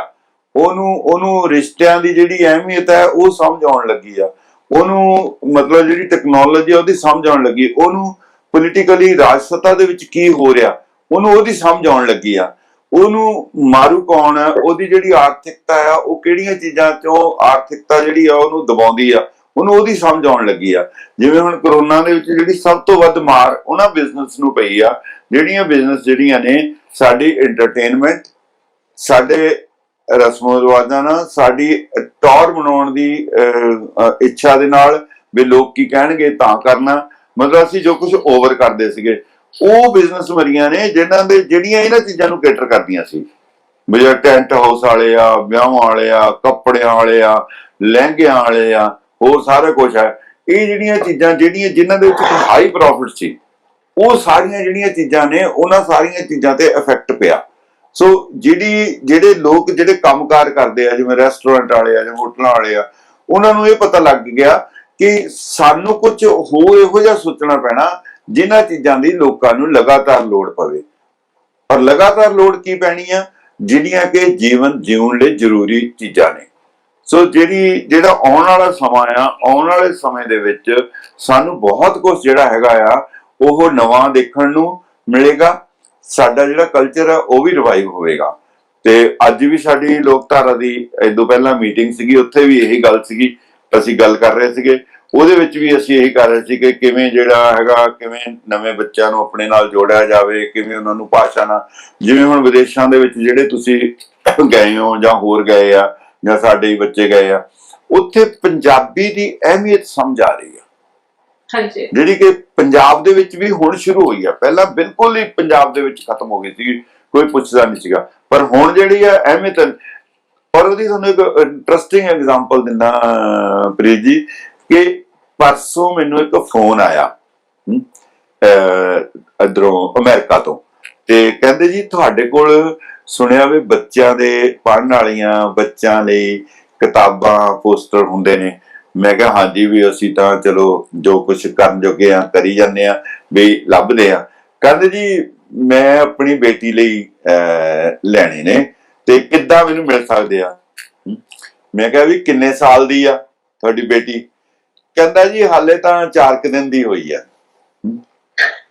ਮਤਲਬ ਤੁਸੀਂ ਦੇਖੋ, ਮੈਨੂੰ ਇੰਨਾ ਲੱਗਾ, ਮੈਂ ਕਿਹਾ ਦੇਖੋ ਕਿ ਬੰਦੇ ਕਿੰਨੇ ਸੁਚੇਤ ਹੋ ਗਏ ਨੇ ਵੀ 4 ਦਿਨ ਦੀ ਬੱਚੀ ਲਈ ਉਹ ਅੱਜ ਹੀ ਪਲਾਨ ਕਰ ਰਿਹਾ ਕਿ ਉਹਨੇ ਹਾਲੇ ਮਤਲਬ 2 ਸਾਲ ਤਾਂ ਉਹਨੂੰ, 1.5 ਸਾਲ ਤਾਂ ਉਹਨੂੰ ਪਤਾ ਨਹੀਂ ਲੱਗਣਾ ਕੀ ਅੱਜ ਸਾਲ ਲਾ ਲਓ ਘੱਟੋ ਘੱਟ, ਸੁਚੇਤ ਉਹਨੂੰ ਲੱਗਦਾ ਵੀ 4 ਦਿਨ ਦੀ ਬੱਚੀ ਵਾਸਤੇ ਵੀ ਉਹ ਜਿਹੜਾ ਆ ਉਹ ਪੰਜਾਬੀ, ਆਪਣੀ ਭਾਸ਼ਾ, ਆਪਣੇ ਕਲਚਰ ਲਈ ਜਿਹੜਾ ਮਨੁੱਖ ਹੈ ਕੋ ਸੁਚੇਤ ਹੋ ਗਿਆ ਹੈਗਾ।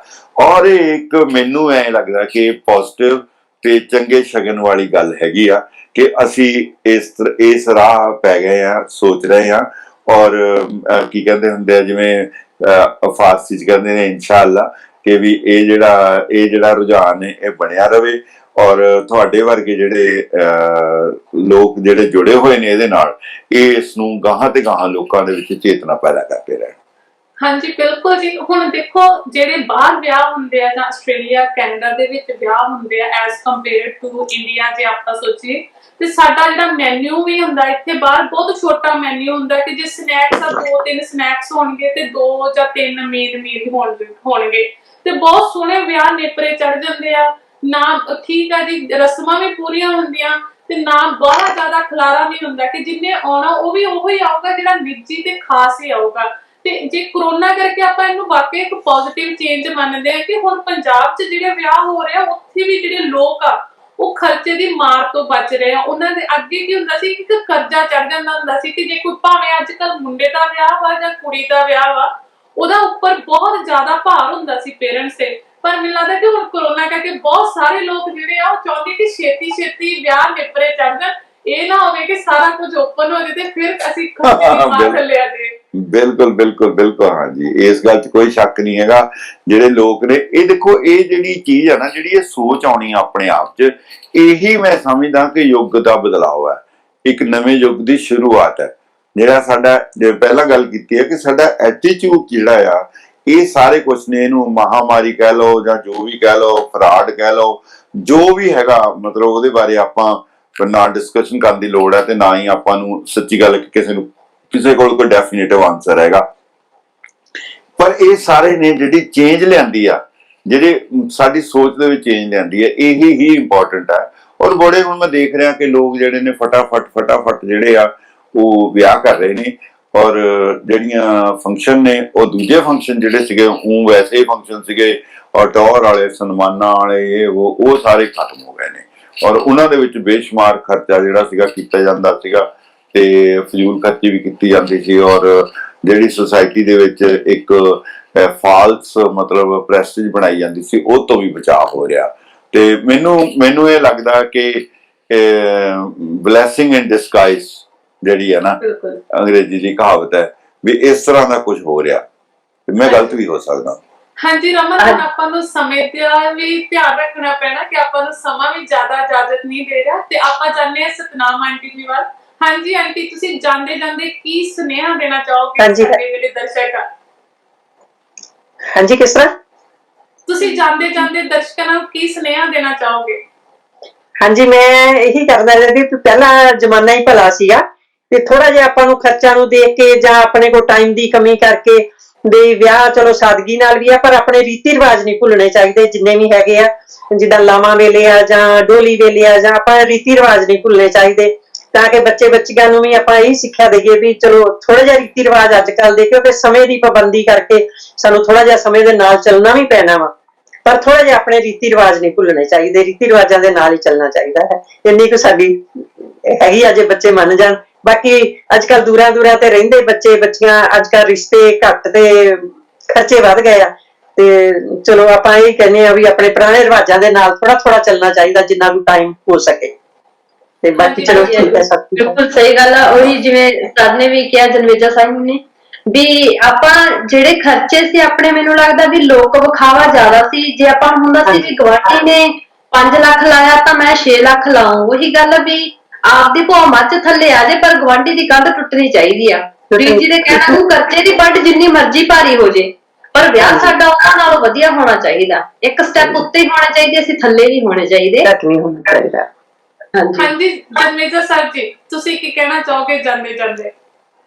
ਚਲੋ ਹੁਣ ਮੈਂ ਕੀ ਕਹਿਣਾ, ਬਸ ਗੱਲ ਤਾਂ ਇਹ ਆ ਵੀ ਆਪਾਂ ਰਲ ਮਿਲ ਕੇ ਜਿਹੜੀ ਆਪਣੀ ਆਉਣ ਵਾਲੀ ਪੀੜ੍ਹੀ ਆ ਜਿਹੜੀ ਆ, ਉਸ ਨੂੰ ਆਪਾਂ ਸੁਚੇਤ ਕਰੀਏ, ਉਸ ਨੂੰ ਆਪਣੀ ਜਿਹੜੀ ਆਪਣੇ ਜਿਹੜੇ ਸੋਚ ਹੈ, ਕਿਉਂਕਿ ਸੱਭਿਆਚਾਰ ਜਿਹੜਾ ਉਹ ਤੁਹਾਡਾ ਵਰਤਾਰਾ ਹੁੰਦਾ, ਮਨੁੱਖੀ ਵਰਤਾਰਾ ਹੁੰਦਾ, ਤੁਹਾਡਾ ਸੁਭਾਅ ਹੁੰਦਾ, ਤੁਸੀਂ ਦੂਜਿਆਂ ਨਾਲ ਪੇਸ਼ ਕਿਵੇਂ ਆਉਂਦੇ ਹੋ, ਉਹ ਜਿਹੜੇ ਸੰਸਕਾਰ ਹੈ ਉਹ ਅਸੀਂ ਉਹਨਾਂ ਨੂੰ ਦੇਈਏ।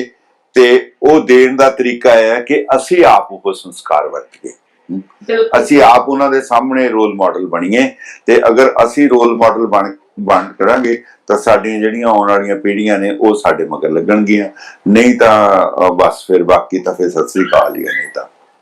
ਹਾਂਜੀ ਬਿਲਕੁਲ ਜੀ। ਹਾਂਜੀ ਰਮਨ, ਜਾਂਦੇ ਜਾਂਦੇ ਆਪਾਂ ਸਾਰੇ ਸਰੋਤਿਆਂ ਦਾ ਜਿਹੜੇ ਸਾਨੂੰ ਇਸ ਟਾਈਮ ਦੇਖ ਰਹੇ ਨੇ, ਤੁਹਾਡਾ ਬਹੁਤ ਬਹੁਤ ਧੰਨਵਾਦ। ਤੁਹਾਨੂੰ ਸਾਡਾ ਪ੍ਰੋਗਰਾਮ ਕਿਹੋ ਜਿਹਾ ਲੱਗਾ? ਸਾਨੂੰ ਤੁਹਾਡੇ ਫੀਡਬੈਕ ਦੀ ਇੰਤਜ਼ਾਰ ਹੋਗੀ।